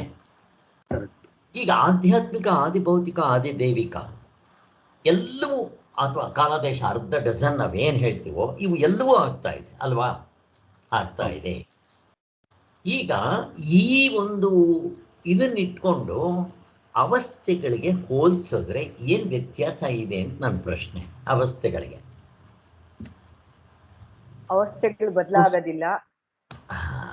ಇಂಪಾರ್ಟೆಂಟ್ ಹಿಡ್ಕೊಳ್ರಿ. ಮತ್ತೇನಾಗುತ್ತವ? ಬದಲಾವಣೆ ಆಗೋದಿಲ್ಲ, ಇಲ್ದಂಗಾಗುತ್ತೆ. ಇಲ್ದಂಗಾಗತ್ತೆ. ಅದರಿಂದ ಅದನ್ನು ಆತ್ಮ ಅಂತ ಕರೆಯಕ್ಕೆ ಬರೋಲ್ಲ. ಅದಕ್ಕೆ ಅವಸ್ಥೆಗಳಿಗೆ ಗುಣಗಳಿದೆಯಾ? ಇಲ್ಲ. ಬೇಗ ಇಲ್ಲ, ಗುಣಾತೀತ ಆಯ್ತಲ್ಲ. ಆತ್ಮನು ಗುಣಾತೀತ ಅಂತಂದ್ರೆ ಆತ್ಮನು ಗುಣಾತೀತನೇ. ಅದಕ್ಕೆ ಆಗ್ಬೇಕಲ್ಲ ಅಂತಂದ್ರೆ ಇವನು ಇಲ್ದಂಗೆ ಆಗ್ಬಿಡ್ತಾನಲ್ಲ. ಹೆಂಗೆ? ಪ್ರಶ್ನೆ. ಅಶ್ವತ್ಥನಾರಾಯಣ ಅವ್ರು, ನಾನು ನಿಮ್ಮನ್ನು ಪ್ರಶ್ನೆ ಕೇಳ್ತೇನೆ, ಅವಸ್ಥೆ ಇಲ್ದಂಗೆ ಆಗುತ್ತೆ ಹೆಂಗೆ ಅಂತ. ಹೆಂಗೆ ಅಶ್ವತ್ಥನಾರಾಯಣ ಅವರೇ? ಯೋಚನೆ ಮಾಡಬೇಡಿ ಅಶ್ವತ್ಥನಾರಾಯಣ ಅವರೇ, ಹೆಂಗೆ ಆನ್ಸರ್ ಅಂದ್ರೆ ಅದನ್ನ ಹೊಡೆದ್ಬಿಡಿ ಹೇಳ್ತೀನಿ. ಇಲ್ಲ ಅರ್ಥ ಆಗ್ತಾ ಇಲ್ಲ ಅದು. ಅರ್ಥ ಆಗ್ತಾ ಇಲ್ಲ ಸರ್. ಅರ್ಥ ಆಗ್ತಾ ಇಲ್ಲ. ಈಗ ಅವಸ್ಥೆಗಳು ಇಲ್ದಂಗ ಆಗೋದಿಲ್ಲ, ಬದಲಾವಣೆ ಆಗೋದಿಲ್ಲ, ಆದರೆ ಇಲ್ದಂಗ ಆಗುತ್ತೆ ಅಂತ ಹೇಳ್ತಾರೆ. ಇಲ್ದಂಗ ಆಗ್ಬಿಡುತ್ತೆ ಅವಸ್ಥೆಗಳು. ಹೇಗೆ ಅಂತ ಇನ್ಯಾರಾದ್ರೂ ಹೇಳಿ. ಕಲ್ಪನಾ, ನೀವು ಹೇಳಿಮ್ಮ. ಎಚ್ಚರ ಇದ್ದಾಗ ಕನ್ಸಿರಲ್ಲ, ಕನ್ಸಿದ್ದಾಗ ಎಚ್ಚರ ಇಲ್ಲ, ಎಚ್ಚರ ದೃಷ್ಟಿಯಿಂದ ಎಚ್ಚರ ಆಗುತ್ತೆ, ಕನ್ಸಿನ ದೃಷ್ಟಿ ಅಷ್ಟೇ ನೋಡ್ರಿ. ನಾನು ನಿಮ್ಮನ್ನು ಕೇಳ್ತೇನೆ ಅಶ್ವತ್ಥನಾರಾಯಣ ಅವರೇ, ಇವಾಗ ಎಚ್ಚರ, ಕನಸು, ನಿದ್ದೆಯಲ್ಲಿ ಯಾವ್ದಿದೆ? ಯಾವ್ದಿದೆ ಇವಾಗ? ಯಾವ್ದು ಅಂತೀರ ಇವಾಗ ನಾವಿರೋದು? ನಾವಿರೋದು ಎಚ್ಚರ. ಕರೆಕ್ಟ್. ಹಾಗಾದ್ರೆ ಕನಸು ನಿದ್ದೆ ತೋರಿಸಿ. ಇಲ್ಲ. ಯಾಕೆ? ಅವು ಇಲ್ಲ. ಅಷ್ಟೇ. ಒಂದಿದ್ದಾಗ ಎರಡು ಆಟೋಮೆಟಿಕ್ ಆಗಿ ಕ್ಯಾನ್ಸಲ್ ಆಗ್ಬಿಡುತ್ತೆ. ಆದ್ರಿಂದ ಆತ್ಮ ಆದರೆ ಹಂಗಾಗಲ್ಲ, ಆತ್ಮನ್ಗೆ ಹಂಗಾಗೋದಿಲ್ಲ. ಅದಕ್ಕೋಸ್ಕರನೇ ಇದನ್ನ ಅನಾತ್ಮ ಅಂತ ಕರಿತೀವಿ. ಇಷ್ಟು ತಿಳ್ಕೊಂಡ್ರೆ ಸಾಕು. ಓಕೆ, ಹಾ, ಗುಡ್. ನೆಕ್ಸ್ಟು ಅಲ್ಲಿಗೆ ಈ ಹುಟ್ಟು ಹೊಂದುಗಳು ಘಡನಿದ್ರೆಯಲ್ಲಿಲ್ಲ, ದೃಶ್ಯ ಪ್ರಪಂಚದಲ್ಲಿದೆ. ಮತ್ತೆ ಎಚ್ಚರ ಕನಸುಗಳ ಅರಿವಿನಲ್ಲಿ ಇದೆಲ್ಲವೂ ಇದೆ. ಇನ್ನೂ ಇದೆಯಪ್ಪ, ಇನ್ನೂ ಸ್ವಲ್ಪ ಇದೆ. ಬಹುತ್ವವಿಲ್ಲ, ನಿದ್ದೆಯಲ್ಲಿ ಬಹುತ್ವವಿಲ್ಲ, ಎಚ್ಚರದಲ್ಲಿ ಬಹುತ್ವಗಳು ಇದೆ. ಏನಿದು ಬಹುತ್ವ ಅಂತಂದ್ರೆ? ಪ್ರಶ್ನೆ ಯಾವುದು ಬಹುತ್ವ ಅಂದ್ರೆ? ಸರ್, ಆದಿ ದೈವಿಕ, ಆದಿ ಭೌತಿಕ, ಆಧ್ಯಾತ್ಮಿಕ, ದೇಶ, ಕಾಲ, ಕಾರ್ಯಕಾರಣ ಭಾವ, ಅದ್ರಲ್ಲಿ ತೋರೋದೆಲ್ಲ ಸೇರಿ ಬಹುತ್ವ ಅಂತ ಹೇಳ್ತಾ ಇದ್ದಾರೆ. ಆಮೇಲೆ ಅರ್ಧ ಡಜನ್ ಹೇಳ್ಬಿಟ್ರಿ. ಆಮೇಲೆ 19 ಮುಖಗಳು ಇದೆಯಲ್ಲ. ಆಯ್ತು, ಅವೆಲ್ಲ ಆಧ್ಯಾತ್ಮಿಕ ಬಂದ್ಬಿಟ್ರಿ, ಎಲ್ಲ ಬಂದ್ಬಿಡ್ತು, ಎಲ್ಲ ಅವು ಬಹುತ್ವ. ಇನ್ಯಾವುದು?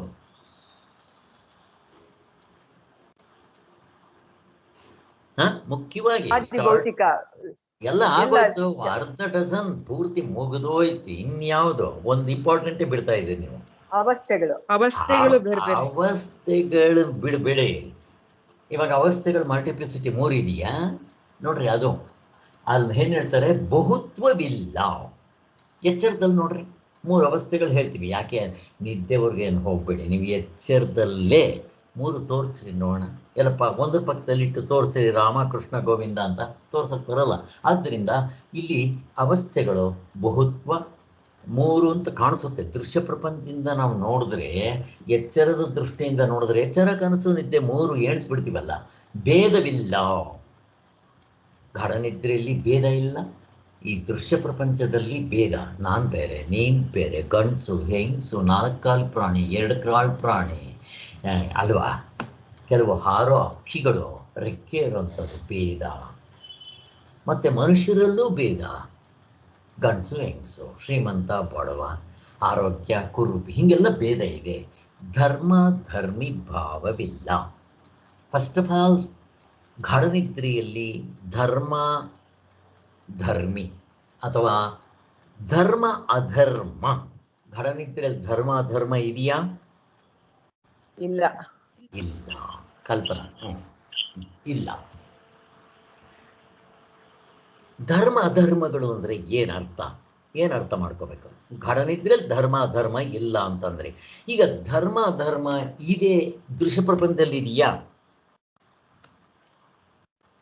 ಕಲ್ಪನಾ ಇದೆ. ಧರ್ಮ ಅಧರ್ಮ ಇದೆ ಅಂದ್ರೆ ಅರ್ಥ ಏನು? ಸ್ವರೂಪ. ಪಾಪ ಪುಣ್ಯಗಳು. ಸರಿ, ಪಾಪ ಪುಣ್ಯ ಇದೆ ಅಂದ್ರೆ ನೆಕ್ಸ್ಟ್ ಏನು? ಕರ್ತೃತ್ವ, ಭೋಕ್ತೃತ್ವ, ಜ್ಞಾತೃತ್ವ. ಶರೀರ ಇದೆ. ಈಗ ಪಾಪ ಪುಣ್ಯದಿಂದ ಬರೋದು ಶರೀರ, ಕರ್ಮ ಥಿಯರಿ. ಅದಕ್ಕೋಸ್ಕರ ಧರ್ಮ ಅಧರ್ಮವನ್ನ ಮೀರಿದ್ದು ನನಗಿರಕ್ಕೆ ಬರುತ್ತಾ ಅಂತ ನಚಿಕೇತ ಯಮಧರ್ಮರಾಜನ ಹತ್ರ ಕೇಳಿರ್ತಾನೆ ಕಠೋಪನಿಷತ್ನಲ್ಲಿ. ಅವನು ಯಮಧರ್ಮರಾಜ ಹೇಳಿರ್ತಾನೆ ಇರುತ್ತೆ ಬರುತ್ತೆ ಅಂತ ಹೇಳ್ತಾನೆ. ಅದರ ಅರ್ಥ ಏನು? ಶರೀರ ಇಲ್ಲದೆ ಇರಕ್ಕೆ ಬರುತ್ತಾ? ಯಾರಿಗೆ? ಆತ್ಮನಿಗೆ. ಇಲ್ಲದೇನೋ ಅವನಿಗೆ ಶರೀರ ಬೇಕೇನೋ? ಶರೀರದ ಹಂಗೆ ಬೇಕೇನೋ? ಬೇಕಾಗಿಲ್ಲ. ನಿದ್ದೆಲ್ಲಿದ್ದರೆ ನೋಡ್ರಿ ನಮಗೆ ಶರೀರ ಇಲ್ಲ, ಎಷ್ಟು ಸ್ಪಷ್ಟವಾಗಿ ಅನುಭವ ಇದೆ. ಆದ್ದರಿಂದ ಧರ್ಮ ಅಧರ್ಮಗಳನ್ನು ಮೀರೋದು ಅಂದರೆ ಇಲ್ಲಿ ನಮಗೆ ಧರ್ಮ ಅಧರ್ಮ ಅಂತಂದರೆ ಸಂಸ್ಕೃತ್ ವರ್ಡ್. ಕನ್ನಡದಲ್ಲಿ ಪಾಪ ಪುಣ್ಯಗಳನ್ನು ಮೀರಿದ್ರೂ ಇರಕ್ಕೆ ಬರುತ್ತಾ?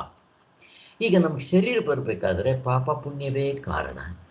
ಪಾಪ ಪುಣ್ಯ ಹಾಗೆ ಅಲ್ಲ ಸ್ವಾಮಿ. ಪಾಪ ಏನೋ ಸರಿ, ನಿಮ್ಮ ಪುಣ್ಯನೂ ಯಾಕೆ ಕಾರಣ ಆಗುತ್ತೆ? ಪ್ರಶ್ನೆ ಕೇಳ್ತಾ ಇದ್ದೀವಿ. ಪುಣ್ಯ ಯಾಕೆ ಕಾರಣ ಆಗುತ್ತೆ ಸ್ವಾಮಿ? ಚಿನ್ನದ ಬೇಡಿ ಆಗುತ್ತೆ. ಚಿನ್ನದ ಬೇಡಿ ಸೇರೆ, ಬಟ್ ಇದು ಮತ್ತೆ ಪುಣ್ಯ ಮಾಡಿದ್ರೆ ಬರ್ಬೇಕಾಗತ್ತೆ. ಅದನ್ನು ತಿರ್ಗಾ ಹುಟ್ಟಿ ಬರ್ಬೇಕಾಗತ್ತೆ. ಅದು ಸರಿ, ಹುಟ್ಟು ಬರ್ಬೇಕು ಸರಿ. ಮತ್ತಿನ್ನೇನು ಪುಣ್ಯ ಮಾಡಿದ್ರೆ ಕಳಿಬೇಕಲ್ಲ ಪ್ರಾರಬ್ಧ. ಅಲ್ಲ ಸರಿ. ಪುಣ್ಯ ಅಂತಂದ್ರೆ ನೀವು ಸ್ವರ್ಗ ಅನುಭವಿಸಕ್ಕೆ ಹೋಗ್ಬೇಕು, ಇರಬೇಕು. ನಾನು ಪುಣ್ಯ ಮಾತ್ರ ಮಾಡಿದ್ದೀನಿ ಅಂತಂದ್ರೆ ಸ್ವರ್ಗ ಅನುಭವಿಸ್ಬೇಕು, ಮತ್ತೆ ಇಲ್ಲಿ ಬರಬೇಕು, ಇಲ್ಲೂ ಸುಖ ಅನುಭವಿಸ್ಬೇಕು, 3 ಕಡೆ ಅನುಭವಿಸ್ಬೇಕು ನೋಡ್ರಿ. ಪಾಪ ಮಾಡಿದ್ರು 3 ಕಡೆ, ಪುಣ್ಯ ಮಾಡಿದ್ರು 3 ಕಡೆ ಅನುಭವಿಸ್ಬೇಕು. ಒಂದು ಕಲ್ಲು ಹೊಡೆದು 3 ಹಣ್ಣು ಉದುರ್ಸಗೆ ಹೇಗೆ? ಪಾಪ ಆಗಲಿ ಪುಣ್ಯ ಆಗಲಿ 3 ಕಡೆ ಅನುಭವಿಸ್ಬೇಕು. ಎಲ್ಲೆಲ್ಲಿ? ಪಾಪ ಆದ್ರೆ ನರಕದಲ್ಲಿ, ಇಲ್ಲಿ ಹುಟ್ಟಿ ಬರೋದು 3 ಆಯ್ತು. ಪುಣ್ಯ ಆದ್ರೆ ಇಲ್ಲಿ ಸ್ವರ್ಗ, ಮತ್ತೆ ಹುಟ್ಟಿ ಬರೋದು. 3 ಕಡೆ ನೋಡ್ರಿ. ಈಗ ನಾವು ಒಂದು ಪುಣ್ಯ ಮಾಡಿಬಿಟ್ರೆ ಒಂದು ಕಡೆ ಇಲ್ಲೂ ಸುಖವಾಗಿರ್ಬೋದು. ಪುಣ್ಯ ಮಾಡಿದ್ರೇ ಆನಂದ ಇರೋದು. ಚೆನ್ನಾಗಿ ತಿಳ್ಕೊಳ್ರಿ. ಹಣ ಅಲ್ಲ, ನೀವು ತಗೊಂಡೋಗಿ ಕಾಡಿನಲ್ಲಿ ಬಿಟ್ಟರು ಖುಷಿಯಾಗಿರ್ತೀರಿ. ಇದು ಬೇಕಾಗಿರೋದು ಆನಂದ. ಅದಕ್ಕೆ ಧರ್ಮವನ್ನು ಬಿಡಬಾರ್ದು. ಧರ್ಮವೇ ಜಯವೆಂಬ ದಿವ್ಯ ಮಂತ್ರ. ಅದಕ್ಕೋಸ್ಕರನೇ ದಯೆ ಇಲ್ಲದ ಧರ್ಮ ಯಾವುದಯ್ಯ? ಹೇಗಿದೆ ನೋಡ್ರಿ.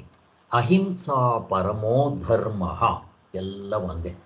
ಆದ್ದರಿಂದ ಫಸ್ಟ್ ಸ್ಟೆಪ್ ಧರ್ಮವನ್ನು ಬಿಡಬಾರ್ದು ಹೇಳ್ಕೊಡೋದು. ಅದು ನಾವು ನೀವು ದೇವ್ರ ನೆನೀತಿರೋ ಬಿಡ್ತಿರೋ, ಆಮೇಲೆ ಫಸ್ಟ್ ಧರ್ಮವನ್ನು ಬಿಡಬಾರ್ದು. ಏನೇ ಆಗಲಿ, ಶ್ರೀರಾಮಚಂದ್ರ ಧರ್ಮವನ್ನು ಬಿಡಲಿಲ್ಲ, ಭಕ್ತ ಪ್ರಹ್ಲಾದ ಬಿಡಲಿಲ್ಲ. ನೀವು ಯಾರನ್ನೇ ನೋಡಲಿ, ಇಲ್ಲೂ ಖುಷಿ. ಸತ್ರೆ ಸ್ವರ್ಗಕ್ಕೆ ಹೋಗ್ತೀರ, ಅಲ್ಲೂ ಖುಷಿ. ಮತ್ತೆ ಹುಟ್ಟು ಬಂದರೆ ತಿರ್ಗಾ ಖುಷಿ. ಯಾರಿಗೆ ಬೇಡ ಇದೆ ಒಂದು ಕಲ್ಲು ಹೊಡೆದು 3 ಹಣ್ಣು ಉದುರಿಸೋದಕ್ಕೆ? ಅದಕ್ಕೋಸ್ಕರನೇ ಎನಿ ಕಾಸ್ಟ್ ಅಧರ್ಮವನ್ನು ಮಾಡದೇ ಇರೋನು ತಡ್ಕೋಬೇಕು. ಪಾಪ ಪುಣ್ಯ 3 ರೀತಿ ಮಾಡ್ಬೋದು. ಹೇಗೆ? 3ರಿಂದ ಮಾಡಿದ್ರೂ ಪಾಪ ಪುಣ್ಯ ಆಗುತ್ತೆ. ಯಾವುದದು? ಏನೇ ಮಾಡ್ರಿ 3. ಕಾಯ ವಾಚ ಮನಸ. ಕರ್ಮ ಅಂತಂದಿದ ತಕ್ಷಣ 3. ಕರ್ಮ ಅಂದರೆ ಕ್ರಿಯೆ. ಕಾಯ ವಾಚ ಮನಸ ಶರೀರದಿಂದ ಮಾಡೋದು. ಇನ್ನು ವಾಚ ಬಾಯಿಂದ ಬೈಯೋದು. ಮನಸ್ಸಿನಲ್ಲಿ ಹಾಳಾಗೋಗ್ಲಿ ಇವನು ಅಂತ ಅಂದ್ಕೊಳ್ಳೋದು. ಅಥವಾ ಸರ್ವೇ ಭವಂತು ಸುಖಿನಃ. ಎಲ್ಲ ನೋಡ್ರಿ ಹೇಗಿದೆ, ಒಂದೇ ಇದು. ಅಲ್ಲಿ ಸರ್ವೇ ಭವಂತು ಸುಖಿನಃ ಅಂತ ಹೇಳಿದ ತಕ್ಷಣ ನಾನು ಸುಖವಾಗಿರ್ತೇನೆ, ಅವರು ಸುಖವಾಗಿರ್ತಾರೆ. ಯಾವ್ದು ಬೇಕು ಹಾಗೆ. ಆದ್ದರಿಂದ ಇದಿಷ್ಟು ಸಾಕು. ಇದು ಯಾಕೆ ಬಂತು ಇಷ್ಟೆಲ್ಲ ಅಂತಂದರೆ ಅಲ್ಲಿ ಧರ್ಮ ಅಧರ್ಮಗಳನ್ನ ಮೀರಿರುವಂಥ ತತ್ವ. ಈಗ ಕೊನೆಗೆ ಅದಕ್ಕೋಸ್ಕರನೇ ಇನ್ನ ಪ್ರಾಣಗಳನ್ನ ಮೀರಿರೋದು. ಘಡನಿದ್ರೆಯಲ್ಲಿ ಪ್ರಾಣಗಳನ್ನ ಮೀರಿರ್ತೀವಿ ನಾವು. ಈ ದೃಶ್ಯ ಪ್ರಪಂಚದಲ್ಲಿ ಪ್ರಾಣಗಳಿದ್ದೇ ಇರುತ್ತೆ. ಹಾಗೆ ಇನ್ನ ಮನಸ್ಸು, ಬುದ್ಧಿ, ಚಿತ್ತ, ಅಹಂಕಾರ 19 ಮುಖಗಳನ್ನ ಗಾಢನಿದ್ರೆಯಲ್ಲಿ ಬಿಟ್ಬಿಟ್ಟಿರ್ತೀವಿ, ದೃಶ್ಯ ಪ್ರಪಂಚದಲ್ಲಿ ಇಟ್ಕೊಂಡಿರ್ತೀವಿ. ಎಷ್ಟು ವ್ಯತ್ಯಾಸ ಇದೆ ನೋಡಿ. ಆದ್ದರಿಂದ ಕಾರ್ಯಕಾರಣ ಎಲ್ಲವೂ ಇರುತ್ತೆ. ಧರ್ಮ, ಧರ್ಮಿ, ಸಾಕ್ಷಿ. ಸಾಕ್ಷಿ ಅಂದ್ರೆ ಏನು? ಅಥವಾ ನಿಮ್ಗೆ ಸಿಂಪಲ್ ಆಗಬೇಕು ಅಂತಂದ್ರೆ ಸಾಕ್ಷಿ ಬದಲು ಸಬ್ಜೆಕ್ಟ್ ಆಬ್ಜೆಕ್ಟ್. ಇದ್ದೆಲ್ಲಿರುತ್ತಾ ಸಬ್ಜೆಕ್ಟ್ ಆಬ್ಜೆಕ್ಟ್ ಎರಡು? ಇಲ್ಲ. ದೃಶ್ಯ ಪ್ರಪಂಚದಲ್ಲಿ ಇರುತ್ತೆ ಅಷ್ಟೇ. ಬೇಕಾದ್ರೆ ಅದನ್ನು ಹೇಳ್ತಾ ಇದ್ದಾರೆ ಡಿಫ್ರೆನ್ಸು. ನಿದ್ದೆಯಲ್ಲಿ ಏನೂ ಇರೋದಿಲ್ಲ, ಏನೂ ಇರೋದಿಲ್ಲ. ಅದೇ ದೃಶ್ಯ ಪ್ರಪಂಚ ಎಚ್ಚರ ಕನಸು ಎರಡರಲ್ಲೂ ಇದ್ದೇ ಇರುತ್ತೆ. ಇಷ್ಟು ವೇರಿಯೇಷನ್ಸ್ ಇದೆಯಲ್ಲ ಅಂತ ಹೇಳ್ತಾ ಇದ್ದಾರೆ ಅವರು.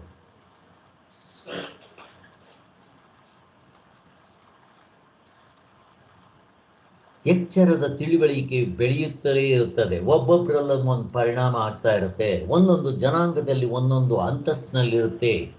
ಇಂಥ ವಿಲಕ್ಷಣವಾದ ಎರಡು ರೂಪಗಳು ಒಂದೇ ಅರಿವು ಹೇಗಾದವು? ಈಗ ಇನ್ನೂ ಒಂದು ಪ್ರಶ್ನೆ ಅಂದರೆ ಏನು ಅಂತಂದರೆ, ಈ ಅರಿವು ಅಂತಾನೆ ಇಟ್ಕೊಂಡಿದ್ದಾರೆ, ತಿಳಿವು.